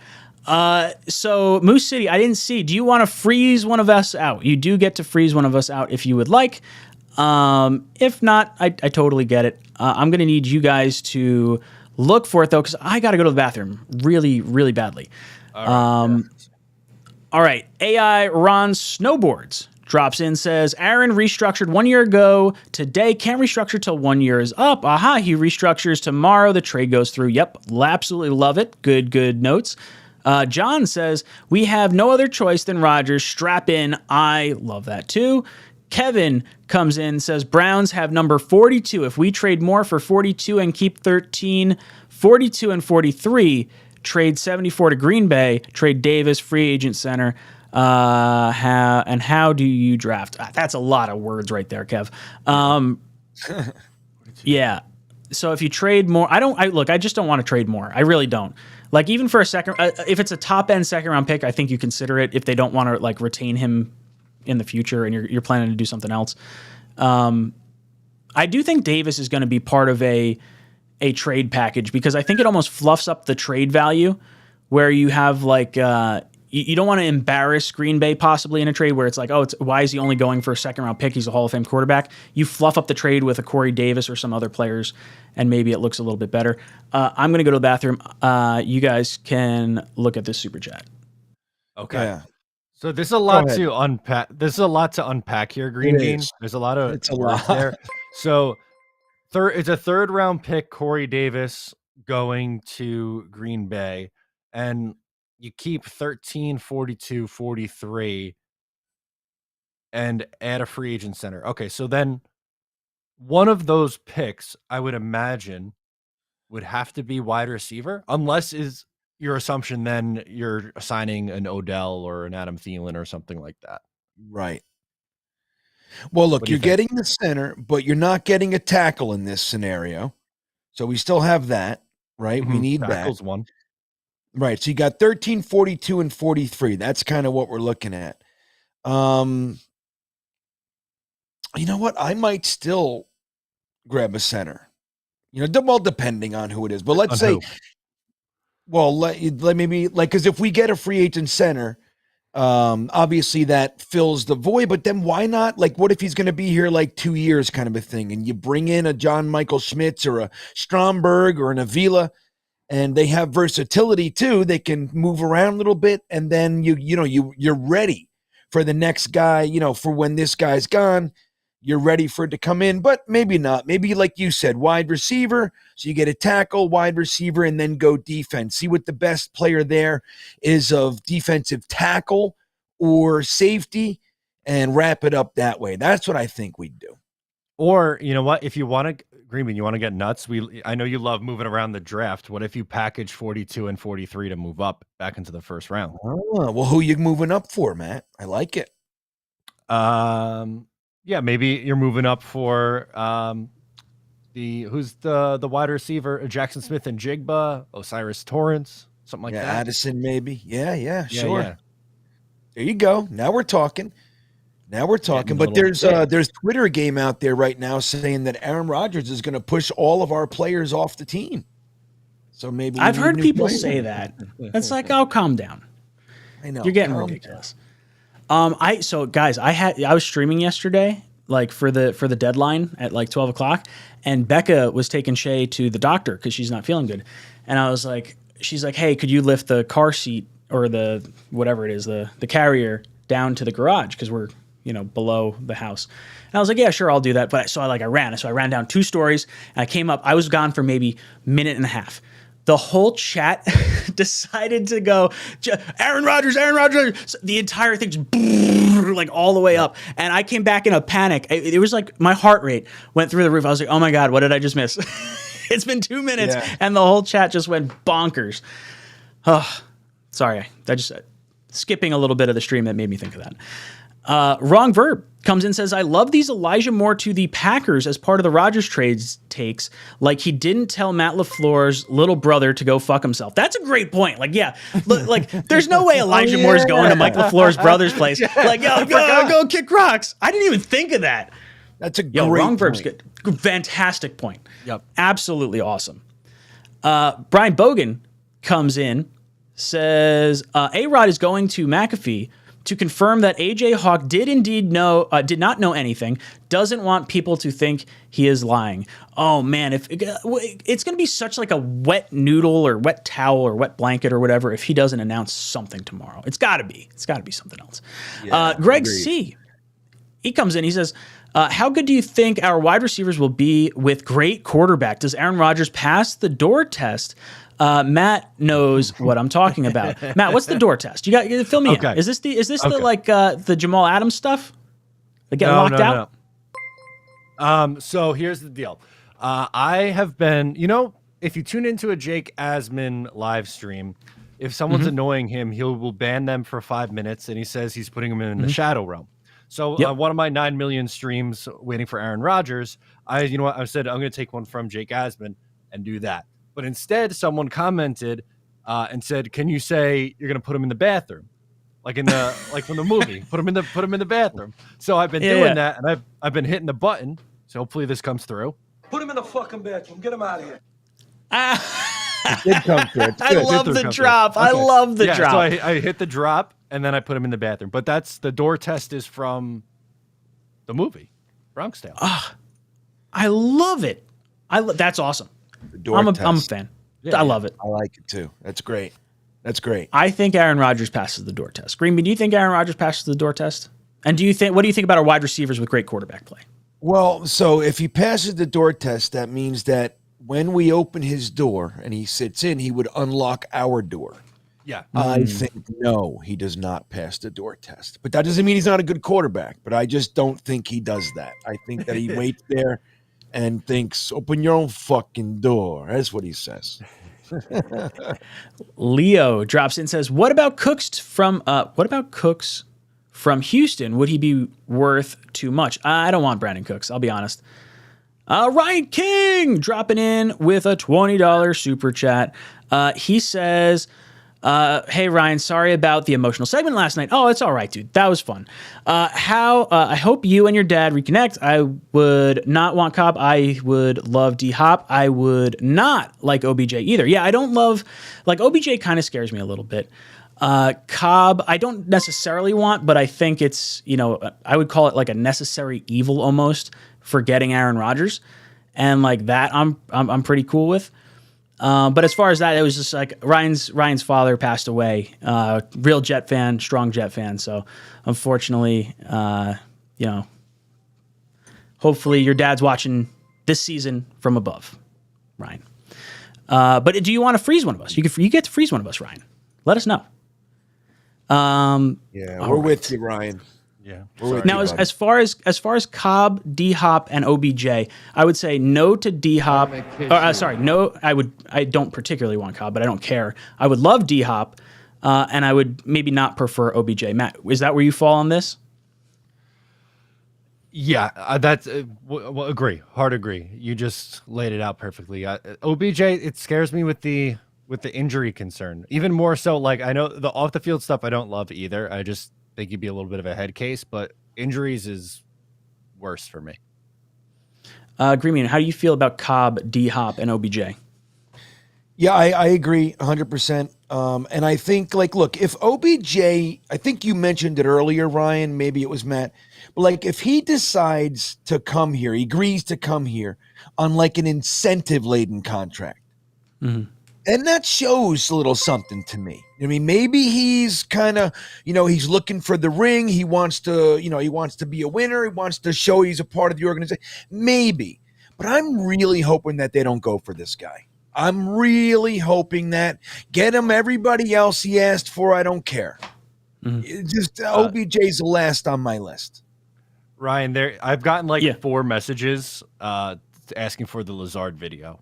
I don't know if you were planning on playing that, but I just figured I'd bring it up. What's the Broncos video? That's right. Okay, let me get to Moose City real quick. We've got a shit ton of super chats in here. I'm good to keep going. I don't know if you guys want to keep going or not. I'll keep going so we finish all of them, but I know we're at our time limit right now. Yeah, I'm good. Yeah, I'm good for. Excuse me, my stomach is killing me. I keep I don't know. I'm having some sort of reflux tonight. But I'm good for a while. I do have the after hours queued up, but that can be pushed. So we're good for a little while over here. Okay. Matt, you good for, let's call it another half hour. We'll try to burn through some stuff here. Okay. Yep. All right. Moose City drops in and says, people saying Rodgers will push players off the team is crazy talk. Every Jets player has been recruiting him for days. He's a Hall of Fame quarterback. Him wanting some of his guys is fine with me. Lazard is a great signing. Let's sign Cobb on a low deal. Moose City, I completely agree. And thank you for the big dick super chat, by the way. Yes. I completely agree. I have no problem with any of the wide receivers that are coming in. You're not pushing anyone off the team that wouldn't have already been gone anyway. Matt, your thoughts? Yeah, I don't know. Again, I don't really think it's a big deal that it's going to push I don't think it's going to really push guys down. The core is already there. This is complementary pieces. People are getting bent out of shape over depth tight ends, depth wide receivers. I'm good with bringing in Cobb on a low cost deal. Even Mercedes Lewis, tight end 4, give him the vet minimum. Fine. That's, not an issue. Green Bean, what do you think about Rodgers maybe pushing people off the team? Yeah, I don't think that's the goal. But then, look, if there are players here that suck, let's say, they're just not coming around, there's going to be decisions. We just switched over a whole new staff. We're going to have a new quarterback. There's going to be preferences. That said, I wouldn't worry too much about the players that we like and think really, really are good going anywhere. The only one I worry a little bit about is Denzel Mims. A lot of you guys wouldn't bother you, but it would bother me. I think he got a raw deal. But other than that, man, I wouldn't look at it like we were saying before, like he's going to come in and steamroll and push everybody. I don't like Garrett Wilson. I don't want this guy. I don't think it's like that. I think it's more like, hey, I like some of these guys. It would really help. Let's bring them into the fray. And I think it'll help the cause. That's more to the way I'm seeing it.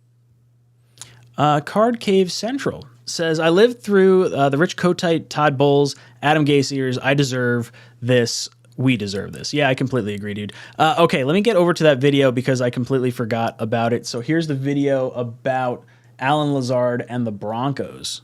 Allen Lazard was a target for the Jets, and obviously there's a familiarity there with Nathaniel Hackett, the offensive coordinator, but they're getting him at a pretty good, he's getting a really good price. 4 years, $44 million. Jacoby Myers got 11 per year with the Raiders because the wide receiver market was simply not moving. It was dead on the first day. And Lazard comes in here and basically it's 4 years, $44 million from the Jets, knowing that there's a potential that my quarterback might be coming here and I might have to go there. You think? I have some. Are you sure?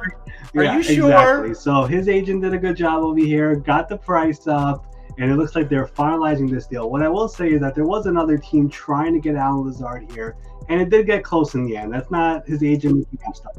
Denver. It was Denver. All right, it was Denver. It was the Denver Broncos. They were making an aggressive push to try to get him, and eventually he finalized with the Jets on that deal for 4 years and 44, and that will become official most likely on Wednesday. Wow. Okay, so the Broncos were in on Allen Lazard. Interesting. Matt, how do you feel about that?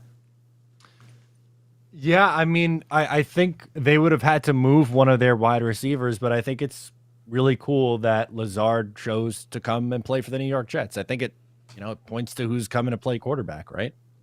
Yeah, 100%. Green Bean, how'd you feel about that, the Broncos being in on Lazard? Well, I agree with Matt. And here's the thing. There was a time, for all you new Jets fans, there was a time in the not too distant past, but now it's kind of like in 2000, let's say 2007 to 2011, we had a general manager named Trader Mike Tannenbaum. And if he wanted someone, he got him, right? So there was lots of times that players were out there and they were, being courted by different teams. And we had that confidence that players were going to choose us because we were an exciting place. We had a nice group of talent, and Trader Mike was just going to make it happen. And it's been a long time. We don't hear this anymore. So it's nice, even on just that front, to hear hey, the Broncos wanted him and we wanted him. And we won. We got chosen. Now, I do think Aaron Rodgers had a lot to do with it, everybody. Let's not get fucking crazy. But it's still nice that maybe that's turning around and we start to see that a little bit more. That's beautifully said, Green Bean. I like being chosen. Chris Krug drops in and says, have a good night, gents. Heading to work early tomorrow. Heading to bed, have to work early tomorrow. Can't wait for tomorrow. See you guys tomorrow. When you guys go live, JETS, Jets. Thank you so much, Chris. Mutt Viles drops in, says, Ryan's going to put me Ryan's going to put me in the bathroom if I bring up 2008 again. Rodgers will get us to 12-5 division winners, stomping out the Bengals and Chiefs and going to the dance and holding the Lombardi trophy. JETS. Jets.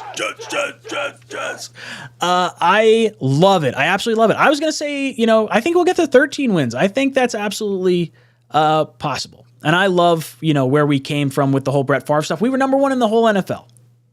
I think we could have won it all that year if he stayed healthy. All right, let's see. We got AABBAT, ABAT. No BJ. Yes, BJ. Sorry, use that $18 million for center, free safety, defensive tackle. I don't think he's going to cost $18 million. I really don't. Steven Richardson says, AR-15 fellas to 13. Do we take him? If we need to get Aaron. Oh, he's saying if Anthony Richardson falls to 13, I don't think he's going to fall to 13. I don't think that's happening. And I don't think the Jets would necessarily take him either because I think they're all in on Zach right now. Mr. Downtown says, the Snoopy Bowl going to be fun in primetime, baby. Yeah, it's going to be a blast. We're going to have a bunch of primetime games this year. Card Cave Central says, Jordan Montgomery just signed with the Lions. Guess that means Jamal Williams is on the move. That would be really cool. I hope he comes to the New York Jets. I love him as a character fit, and I think he would get along really well with Michael Carter. Jason Edwards hops in, says, Jets are different now. The national media is struggling with the idea of a functional and successful organization. Oh, I love the cringing media right now. I want them to just like eat so much crow. I hate them. I want us to be talked about positively. Like we've been butt fumble like for the last 10 years. I want to get out of that. Ryan Ward says, with Montgomery signing in Detroit, I see Williams being the Jets' next signing. I hope so. I don't know if it's that likely because I think we have a lot of good running backs and it depends on how much he wants. If he's going to take a relatively minimal deal, then I think the Jets have a shot at bringing him in. But I don't think the Jets are going to spend big money on running back. Heisman Hennessy says, I can't wait to see One Jets Drive, Aaron Rodgers episode about this week and leading up to the trade behind the scenes. The One Jets Drive crew is friggin' awesome. And this drama, it's got to be the highest viewed One Jets Drive video ever because you're going to get fans from other teams coming in. They do almost like a Hard Knocks production. Like you almost don't need Hard Knocks because One Jets Drive is so good. Super Dario comes in and says, Green Bean, if Rodgers signs, will you change your name to Green B-A-E? Yeah, Green Bay. I know, Green Bay. And sprinkle Parmesan cheese over your elbow after each Jets win. I like that. I think you should. Yes. I will sprinkle Parmesan cheese on my elbows, Super Dario, because I see benefit to it. So there you go. I don't know, man. I'm stuck wearing different jerseys. I get stuck in these. I don't know if I can go with the sprinkle and Parmesan cheese shit. And Green Bay, I mean, look, you guys can call me whatever you want. Honestly, I don't know if I'm going to put forth the movement to do that, Dario. But no, I would say the search engine optimization would lead to bad results. You want to have Green Bean for sure. Right. Fulham comes in, says, choose the Jets from the UK since the Wesco era. Wow. So you just chose punishment. I understand. Anytime you have someone from overseas choose the Jets, you're like, what are you doing? You had every option. Why? And you took us. If you're not born during the Namath era, you shouldn't be choosing the Jets. But we're glad you're here. Truman Theodore says, if we meet Rodgers' wish list, what does that mean per practice squad draft? What does that mean? Draft Michael Mayer. That would be interesting. Going tight end early, I don't think I would do that because when you re-signed or restructured Conklin and Uzoma, you're keeping them for 2 years. You already have Jeremy Ruckert under contract. If you're going to have to bring in Mercedes Lewis to fulfill the rest of that wish list for Rodgers, I don't think you could draft a tight end. I think that would be a mistake, a misallocation of resources. I would rather use it on an offensive tackle or even a safety if you can't trade down. Green Bay, how do you feel? Or Green Bean. Yeah, Green Bay. It already started. Hey, I'm going to freeze myself out. Ryan, I'm Ryan. Jesus Christ. Okay, Green Bean. How do you feel about Aaron Rodgers' wish list and possibly drafting tight end Michael Mayer? Wait a minute. Who's frozen? He froze himself. What happened? Oh, he froze himself. I got nervous. I'm like, he asked me a question and then he fucking froze me. That's funny. You know what's funny? What's even funnier, Matt? I already forgot the question. That's how fried I am. Something about if we meet Rodgers' wish list, what does that mean? And then draft Michael Mayer, the tight end. Yeah, from Notre Dame. you know what? I mean, look, Kenny Yeboah, as much as I like him, and he's very good on special teams. I mean, he's easily replaceable. For what his production is, right? Like, I like him. I still think he's got immense upside and all that. But, what's he doing? He's just playing special teams. So if you think you can upgrade that significantly, go ahead. And I think, I'm always a fan of bringing in tight ends, but I do agree with what Ryan said. CJ Uzoma and Conklin, they're here, dude. Unless we trade them, figure out a way to trade Conklin or something like that. Those guys are here. So we only have so many spots. So that's kind of where it is. I would love to draft a tight end from this particular class. It's deep and strong, but I don't think we're gonna. Brian S. drops into the super chat. Thank you so much, dude. Jet Strong comes in, says, need to fortify defensive tackle position. Yeah, if we don't get Sheldon Rankins back, I really like 𝐒𝐿𝐼 from the Ravens. I think if he wants to play and win a ring, I think he's highly motivated. I think he's a really good pickup. Still a good player. Matt, how do you feel about 𝐒𝐿𝐼? Yeah, I think if you can get him at a relatively good cost, sure. I think the guy proved that he can still play. He played at a high level last year. I think it was just a money issue for Baltimore. Again, I don't know how much money they're going to be being able to allocate, but if you can get him for what you would pay Sheldon Rankins, it's definitely an upgrade. Ooh, sorry, Green Bean. Ryan King drops in, says, Mike T would have drafted a punter in the first round. Freeze, Green Bean. Any last words, Green Bean? A lie! There he goes. There goes Green Bean. Mudfiles comes in with a super chat. Mudfiles says, so we are getting Donald Driver, Greg Jennings, and Jermichael Finley. Matt, did you see a lot of those memes and like hey, we're bringing all the Packers over here? Like, I feel like that's such an over dramatization. I don't even know if I said that right. I definitely tweeted Greg Jennings next. I did. I love it. I love it. It feels like that, right? I think so. Brian S. comes in and says, do the Jets get the Sunday night football this year? Yeah, 100%. If we get Aaron Rodgers, we're going to get Hard Knocks. We have the Hall of Fame game. We have all the Hall of Fame inductions with 𝐒𝐿𝐼 and Revis. You have, I think we're going to get probably 5 primetime games. I think you're going to get your Thursday game. You're going to get at least one Sunday game, and you're going to get at least 1 or 2 Monday night games. I think the Jets are going to be like the stars of the NFL as far as like visually it goes. Green Bean, how many primetime games do you think we get?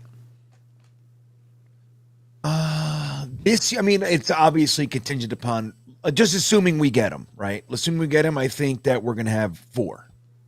Mm-hmm. Matt, how many home games or how many primetime games do you think we get? 1 Sunday night, 1 Monday night, 1 Thursday night, 3. Ooh, only 3. I'm pretty sure the Broncos got like 5 this year. I think the Packers were around that too. Yeah, that was a total mistake. But I think Rodgers to the Jets, there's enough storylines with Sauce and Garrett Wilson and Brees and like Zach and Rodgers. I love it. Matthew comes in with a super chat, says, I've been a Jets fan my entire life. I'm 33 and was at the Monday Night Miracle game. I was at that game too, and I'm 33 as well. Against the Dolphins, the only game I've been to. I need Aaron. Matthew, that's awesome. I actually left at halftime with my dad. It was like, it was a school night. I had to go home, and we're listening to it. And I remember jumping on the bed with my dad, like up and down, watching the kick go through the uprights, and Jumbo Elliott like catching a touchdown in the back of the end. Amazing, absolutely amazing, Matthew. That's awesome. What are your experiences, Green Bean? Where were you for the Monday Night Miracle? I was at the stadium, and interestingly enough, I was there with 3 other guys. One of which is a diehard Miami fan, still is to this day. And we were hanging out. As miserable as I wasn't really thinking about leaving, but maybe in the third quarter, I might have left if it wasn't for my friend. Like, you can't be a scumbag, you know what I mean? Like, you go with your friends and he's enjoying the game. You can't be like, we're leaving, asshole. You can't do that. So thankfully, because of him, I didn't leave at all. I stayed there. I watched the stadium empty out, man. There was just a smattering of fans. And then we watched it fill back up to probably 80%. It was amazing. I've never seen anything like it before or since. It's one of, if not my favorite Jets memory, particularly live. Matt, do you remember the Monday Night Miracle? No, that's pre-Matt O'Leary. 2003 is when you get Matt O'Leary into it at 8 years old. But I was kindergarten, Matt, so not a recollection. Andrew drops in with a super chat. He says, who's the starting center going to be next year? Draft or free agent? And I really would love to see Fletcher Cox as a free agent defensive tackle pickup. Him and Quinnen would be dominant. Love your guys' content. Thank you, Andrew. I would love to see Fletcher Cox or 𝐒𝐿𝐼 Campbell, or Calais Campbell. I would like either one of them as our defensive tackle. I think they'll take less money to try and win a ring. As far as center, I would like a vet on a lower contract, but I'm totally cool with drafting a center in the second or third round. Green Bay. I'm going to keep doing that. Green Bean. I know. It's like it started. It's there. All right, wait. Sorry. Go ahead. What's up? So the question was, would you rather draft or get a free agent center? And then how do you feel about Fletcher Cox at defensive tackle? Well, I mean, I like Fletcher Cox a whole bunch. So, I mean, again, just like we talked about, it's all about money, right? So if you can get Fletcher Cox for a similar type of thing than Sheldon Rankins or something, like even Calais Campbell, you know, it could be argued that it's an upgrade, right? You can, you know, Fletcher Cox, you can say that, but I know who knows what they're asking for now. But I would be interested. Now the other part is the center. I have to tell you, I really like some of these guys coming out.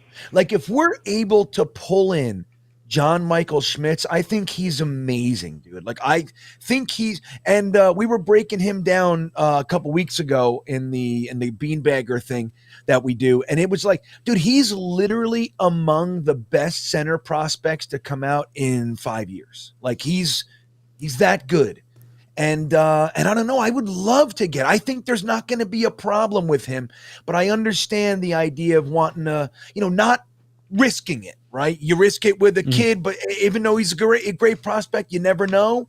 So I get that too. You want to just bring in a guy, free agent, you know, you're at least going to get NFL level center play instead of, you know, wasting a year of Aaron Rodgers with some kid who can't get his fucking panties on straight. You know what I mean? Like that kind of a thing. Oh, no. So I get it, but I like a lot of the center guys coming out of the draft. Guys, if you're watching this right now, if you retweet the stream, linked in the live chat right now, it's a pinned comment, retweet the stream, you'll be entered to win a jersey at the end of the stream. We're going to end this at 10:30, so we're going to pick our t-shirt giveaway winner. For every 25 likes, we pick a qualifier. And then make sure you retweet the stream because someone's going to win a jersey at the end of the stream. Ray Danger comes in and says, hey, guys, my 2 cents. Elijah Moore is not going anywhere. Too much upside. Also, Rodgers on McAfee remarked how he always was open. Yeah, I don't think Elijah Moore is going anywhere. I think there's far too much upside. You would be selling low on Elijah Moore if you were to trade him. Matt, is that kind of where you fall on the Elijah Moore stance? Like you think Rodgers is probably looking forward to playing with this kid? 1,000%. He's going to say, Nathaniel, put him in the slot, have him run over the middle. I'll find him, get the ball to him in space. He'll get all the yak. We'll have all the fun, score all the points, get all the hose. I love it. Oh my God. That is amazing. That is amazing. That's a little banana land. I love it. We're going to get a little banana going across the screen right now. Good. Where is he? There he comes. Yeah, look at him go. Little banana land. All right. Up next, we got City Bert. City Bert hops in. Oh, hold on. What was City Bert's con? Hold on. I'll find it, City Bert. I don't know why it didn't pop up. Can I just say something? Yeah, absolutely. We have over 900 likes. I've been working full time the entire thing, getting winners. Winner. I haven't stopped. It's crazy. Oh, that's amazing. I love it. This is a rowdy stream. This is one of the most rowdy streams. This is like this compares to the draft stream. Oh yeah. No doubt. Interesting. Really? Damn it, City Bert. I'm sorry. I don't know where it went. City Bert. Do. Yeah, give me a second. Oh, there it is. He says, if A-Rod wins, do you put him ahead of Peyton? Interesting. I don't know. What do you think? Is A-Rod better? I mean, they both have 4 MVPs, right? So Peyton would have 2 Super Bowls, A-Rod would have 2 Super Bowls, and A-Rod would be 2 of 2. Peyton would be 2 of 3. So yeah, I guess I would put Aaron Rodgers ahead of him, especially because he wins as a Jet. Fuck Peyton Manning. Matt, is that how you feel? I'm gonna say yes, but not really. But yes, sure. That was a good question, City Bird. I'm sorry I couldn't throw it on the screen because I must have lost it somewhere, but at least we got to it. Ryan King comes in, says, freeze Green Bean just because. Well, I can't just... Oh, wait. Hold on. Oh, yeah, he definitely did. Okay, sorry. Boom! Sorry, Green Bean. Oh, no. Edward comes in and says, Steelers fan, Jets could be the next Bucks or Rams with this 2-year window at the Super Bowl, but quick fall afterward. Is it worth it, or do you see long-term competitiveness? The nice thing is, because of our drafting, the only players we're really going to have to sacrifice because of bringing in Aaron Rodgers and some of the players that he wants with him, I think you probably sacrifice Mekhi Becton, Denzel Mims, and Elijah Moore. And I would say maybe not even Becton. Like, I think you could make Becton work too, because we have a shit ton of cap space next year, and then Aaron Rodgers really isn't all that much. And if you split the cap over like $28 million and $28 million for 2025 and 2026, assuming he plays the 2 years, it's going to be a small amount of cap space. Matt, are you concerned at all with the 2-year window and where the Jets could maybe like fall off a cliff after that? No, I'm not. Want to know why I'm not concerned? Because they've missed the playoffs for 12 years in a row. Take the gamble, man. Who gives a shit about 2025 and 26? You figure it out when you get there. They'll be fine. Love it. Green Bean, any thoughts on possibly being concerned after the 2-year window? Nope. I'm not even thinking about it. I don't care. I might not even be alive in 2 years, bro. You know what I mean? I completely agree. It's well, I hope you're here. But I'm just saying, like, you gotta get the victory. Gotta go for the rings. Goldilocks drops in with a $1 super chat. Thank you so much. Pedro comes in and says, when you all look at the teams we face in this year, do you see a gauntlet or do you see a schedule we can succeed in, win-loss total with Rodgers? I think the Jets probably would have won 13 games this past year with Aaron Rodgers on the roster.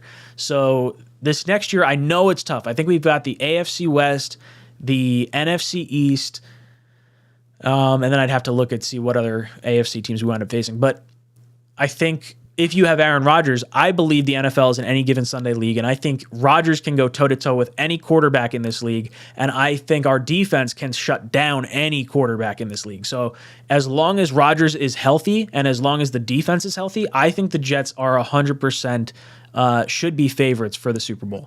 I really think that no team should stand in our way with a healthy Rodgers and a healthy defense. Green Bean, damn it, Jesus, dude, that's like 8 times. That's like I was gonna say that's a lot of times. I had a few White Claws, so I'm feeling a little bit right now. But what are we talking about again? How do you feel? What do you think our win-loss total is this year? We're facing the AFC West, we're facing the NFC East, and then I don't remember offhand what the other teams are, but right. Well, I do agree with you that I think Aaron Rodgers can go toe-to-toe with anybody, right? That's the truth of it, especially with guys like Garrett Wilson and Breece Hall hanging around and all that kind of stuff, and our top 5 defense, assuming it stays together this year, which would be great. I think we can have a 12-win team, maybe 12 plus, and with that 12 wins, beating the Bills and owning the division, like that's key. You know what I mean? Like if we can we beat them last year and almost beat them again. We beat them with Zach and then almost beat them again. CJ Mosley had his freak out moment and dove over the line on a fucking obvious attempt to get us to jump. So it was a few things that happened, but it's like we almost beat them with that team. We get Aaron Rodgers, we're beating the Bills. The Bills are paper champions, and then we take the AFC East and we start getting home playoff games and all sorts of fun stuff. 12 plus. Love it. Matt, your record prediction. 12-5. Way too early. Love it. But I'm going to go 12-5. There you go. Love it. Ron Weiss comes in and says, love Green Bean when he speaks his mind. The 3 of you rock. Ron, you rock as well. Thank you, Ron. I always speak my mind, don't I? You have to. You got to be honest, I feel like. Dean drops in, says, Aaron Rodgers has clearly offered a reduce in his salary in proportion to the money the Jets spend on target free agent signings. That's why the deal isn't finalized. So the deal can be restructured tomorrow, which leads me to believe either Green Bay is going to eat some of the contract or Aaron Rodgers is going to take less money and he's going to sign a new contract with the New York Jets, which is really exciting because could you imagine a situation where you get like maybe 3 years from Aaron Rodgers or something crazy like that? Or maybe you don't have to have the dead cap. Like if Green Bay says, hey, we'll eat half of it or something along those lines. And now it's all of a sudden like a $15 million dead cap hit in 2025 and a $15 million dead cap in 2026. That's a fucking home run. Green Bean, how do you feel about potentially a lowered contract by Aaron Rodgers? And that's why the deal is taking so long. Yeah, well, I think that's part of it. We were talking about that yesterday. We got into that conversation. It's like, he has already said that he's well aware that his contract will need to be massaged if it's going to continue to move forward. He knows that. And you look at it, dude, it's ridiculous. $180 million dead cap over here. And it's like, it's just a really weird contract. And I think that he would be willing to go down a little bit. And let me tell you this, if he does, hopefully a lot of Jets fans kind of realize what that means too. It's like he's working with us. So I think that I think it's very realistic to think that that's part of of what's happening right now. Ryan King comes in and says, how do you feel about 4 years to Lazard? I love it because it's the 2-year window that Aaron Rodgers realistically has on his current contract, but it also gives us the option to have a 6'5" wide receiver well into his 30-year-old season. I'm 100% on board with this. Matt, how do you feel about 4 years to Lazard? I'm good with it. I don't know if he's going to be here for all 4 years because it's really just a 2-year deal with the guaranteed money, but I like it. I think he's going to be good for a while. Fuel 16 jet fuel. F-16 jet fuel, sorry. If Aaron Rodgers wins the Super Bowl, do we have 2 number 12s in the Ring of Honor? That would be interesting to see what they would do. Yeah, 100%. I would put, if Rodgers wins the Super Bowl here, you put, and he's wearing number 12, you absolutely put both of them in the Ring of Honor at number 12. You can't not have your Super Bowl quarterback in there. Green Bean, do you think that Rodgers ultimately wears 12, or do you think maybe he goes a different number?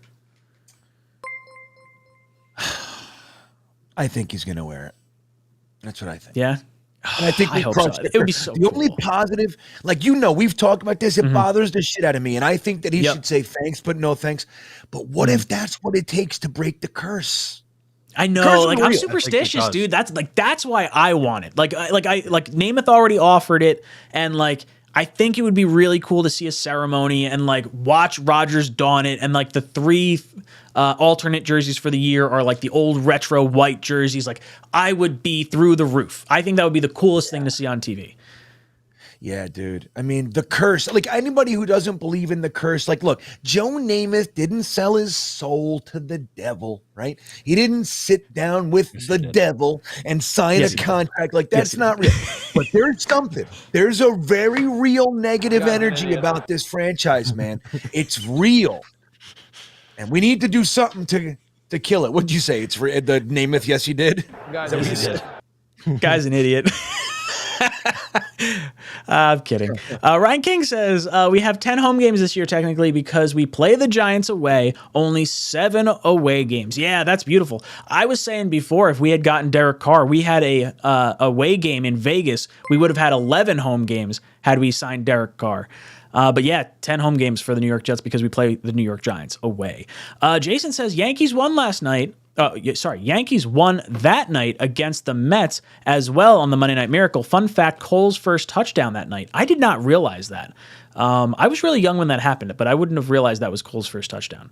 Very cool. Marcos, thank you so much for the super chat. Sends a little hamburger in. Dwayne O drops in the super chat, says, you 3 together equal my favorite content. Can you bring me up to speed real quick? Been working since 1, so I'm late.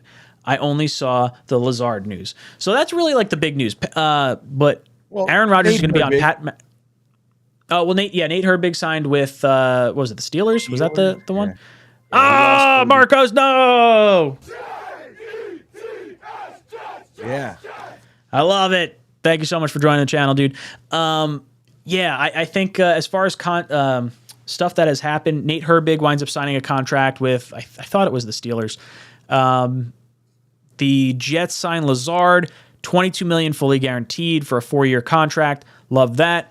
Aaron Rodgers is appearing on the Pat McAfee show tomorrow at 1 o'clock. The Pat McAfee show starts at 12, but Aaron Rodgers is going to be on at 1.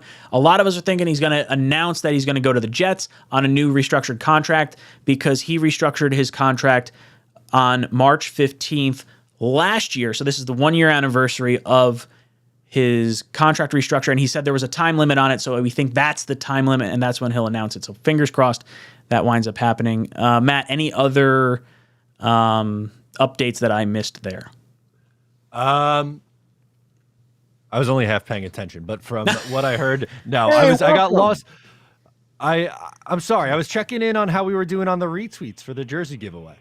Yeah. See? Yeah, That's guys, the thing, right? you guys got like 2 minutes to retweet the stream. Retweet the stream, and someone's gonna get picked for a jersey giveaway at the end of the stream. Green Bean, how do you feel about the Lazard news? Or sorry, not how do you feel about the Lazard news? Did I miss anything as far as the updates for today? Any news that you felt was important?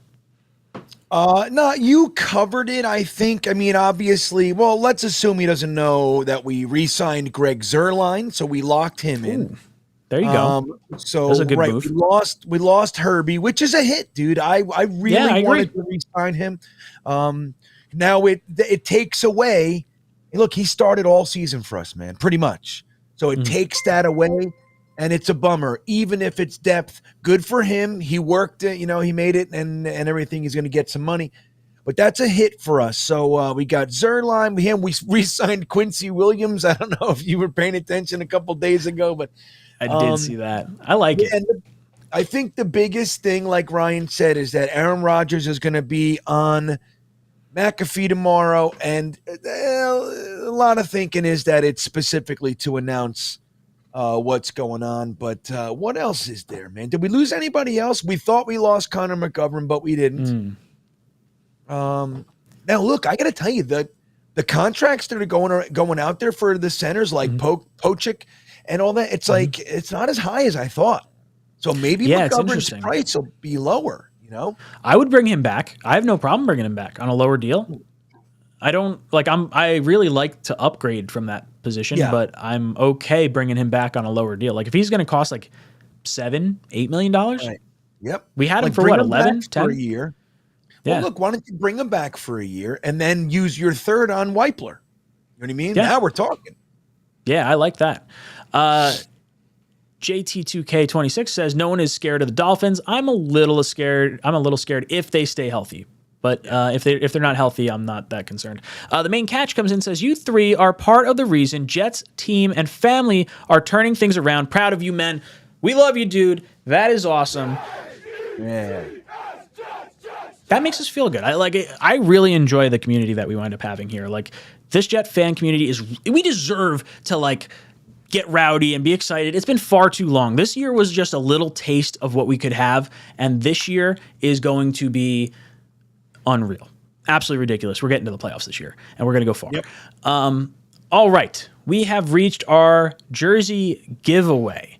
All right. So how many retweets do we have, Matt? I'm going to throw Zero's super chat up real quick. He says, I think Jamal Williams, DJ Montgomery to the Lions. Ooh, I think we signed Jamal Williams. That would be really nice. I would love to bring him in. We were talking about that earlier. So, yeah, we got a lot of retweets. 177 retweets. Damn! Okay. Holy macaroni. All right. So how do we want to do that? How do we want to pick from the number of retweets? Do we pick 20 people at random and we put them into the jersey giveaway? Is that how it goes? That's going to be incredibly hard to do. I say you give me a number and I'll scroll down the list and tell you the name of the person who's that number. That's smarter. That's Here's smarter. what you get a number randomizer, Google randomizer, and you just pick it however many there are, 177, and wherever that is on the list, that's the winner. It's going to take me a little bit to count if it's a high number. I'm rooting for 3. Google number randomizer. Okay. All right. So hold on. I can do this. Watch this. I'm going to throw it up on stream so that way we see what number it is. I'm going to tell me when you have it up. So I'll they do can one trust last us. refresh. What's the number that it could go up to? Okay. One last refresh, and then I will tell you what number retweet. 187 is the number that 187 is the number that it could go up to. Let me go to. I think this is right. Hold on. Let me. Oh yeah. Figure out. I'm seeing half of your tweeter. Yeah, I gotta switch this up. I didn't really plan this the right way. Google randomizer. Oh, hold on. Sorry. I'm in the t-shirt giveaway over here. That's nice. All right. So this is the number generator. We got number 1 through number 87, and it's going to be number 145. Oh my God. No, go to the bottom. Go to the bottom. Do it backwards. Do it backwards. Go to. Oh wait. It would be a little weird. No, you got to just do it. You got to go from the do it. top. 145 from the top. Okay. You gotta do Okay. it. Hold on. Okay. No, don't. Okay. I'm gonna take my headphones off because I don't want to be distracted. I'm very dumb. I can barely do. Yep. I can barely read as is. I can't hear you guys. So let me count and then I'll come back. All right. You guys do that. Green Bean and I will talk to the chat in that time frame. All Wait, hold right, on. What was the so number? What was the number? 145. 145 is the number. Okay, so I saw Zero came in. Okay, Zero had the super chat. He thinks Jamal Williams signs because Montgomery went to the Lions. I do like that. That makes me feel really good. Yeah, that's good. Guys, if you don't know, Pat McAfee's going to be on the. Oh wait, hold on. Did I not say? Oh, hold on. Marcos joined the channel. Sorry, Marcos. I think I missed you before. New member. Aaron Rodgers is going to be on Pat McAfee tomorrow. I'm excited. I'm nervous, but I'm excited. I want this to end. I'm exhausted. It's been a long week and a half, Green Bean. I have not been able to focus. I've been pacing around my house waiting for this news to drop. Like I told my boss yesterday in my meeting, I was like, Trey Wingo just tweeted that. I was like, I believe this is going to happen. As soon as this gets confirmed by someone else, I'm going to discount double check all over this goddamn table. And I was like, I don't know. Like, I'm sorry. I'm going to lose my job in this moment. And I'm going to be okay with that because I will have Aaron Rodgers on the New York Jets. That's where I almost wound up yesterday. Right. I know I tell you what, man, no jokes. Yesterday, the free agency stream, I hopped over. Mm-hmm. You weren't looking good, buddy. We were nervous about you. Oh, Ryan, dude, I had stress tears. I had stress tears. I was like, yo, Rodgers going to decide he's going to fucking retire on us. I'm going to be so pissed. Like, this is going to be brutal. And then it was like right up until like, I would say probably an hour after like that deadline. I was like, calm down. I was like, okay. I couldn't sit in my chair. I was like, I'm going to lose my cool. I had people in my stream. Like, you got to check in on Ryan. I'm like, I don't know how I can do that while I'm live right now and he's also live right now. But I'm like, I think he's going to be okay. I hope so. Dude, yeah. I was losing my cool. It was stressful. That was not fun. Okay, Matt. He was like panic attack. His face was red. It was like everybody in the chat's like, "Hey, dude, are you good? Dude, take a deep breath." I was like, "Dude, I'm sorry. Yeah. Like, I'm just stressing. Like, this is not. That was true. That was raw emotion." Matt, did you get to 145? Number 145 is at Dan. Wait, should we do the T-shirt giveaway first? Because the T-shirt giveaway is a little less valuable. We know his name's Dan. Ooh, but we don't know Dan who. That's right. Okay, no. Let's do the jersey. Who wins the jersey? Dan _Hopps. HOPPS. HOPPS. Dan Hopps, reach out to me on Twitter. DM me. I'll get your information. We'll ship you out a jersey of your choice. Thank you so much for hanging out with us tonight. We're going to pick our T-shirt giveaway as well. Green Bean, how many names we got? We got to have a lot. 40? Well, one? Yeah, math? Yeah, 40. Woof. All right. Yeah. Most ever. Let's do some odds or evens. Should we hold on? Let's do this better. I like the number generator. Let's skip the stuff. All right, number generator. How many do we have? We had 41, right? 40. So Green Bean.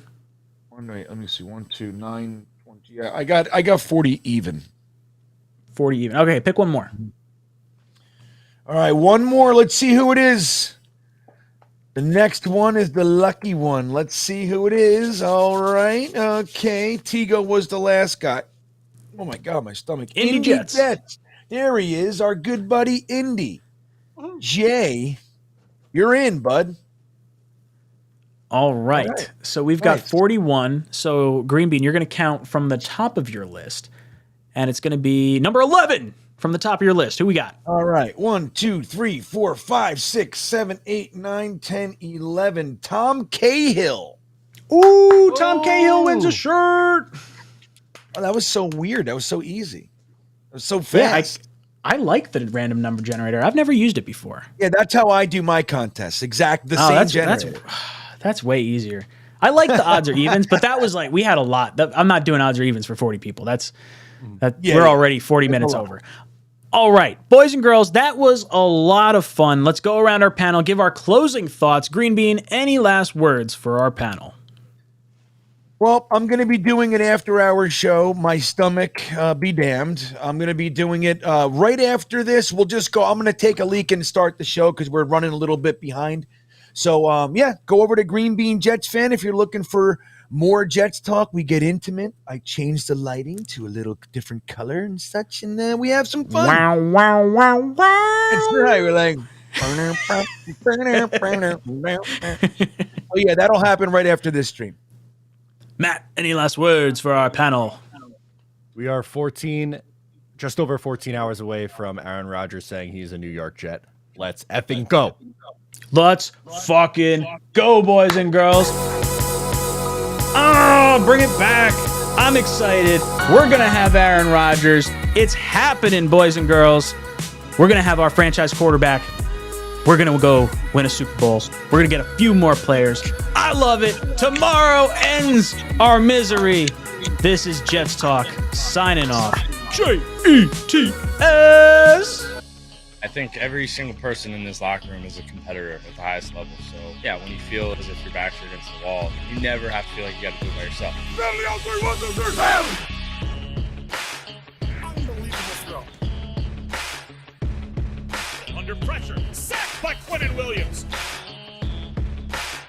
Right sideline, Uzomah's got it. You look to your left and your right, you got guys out there with you that our whole point is to help each other. This one to Mims.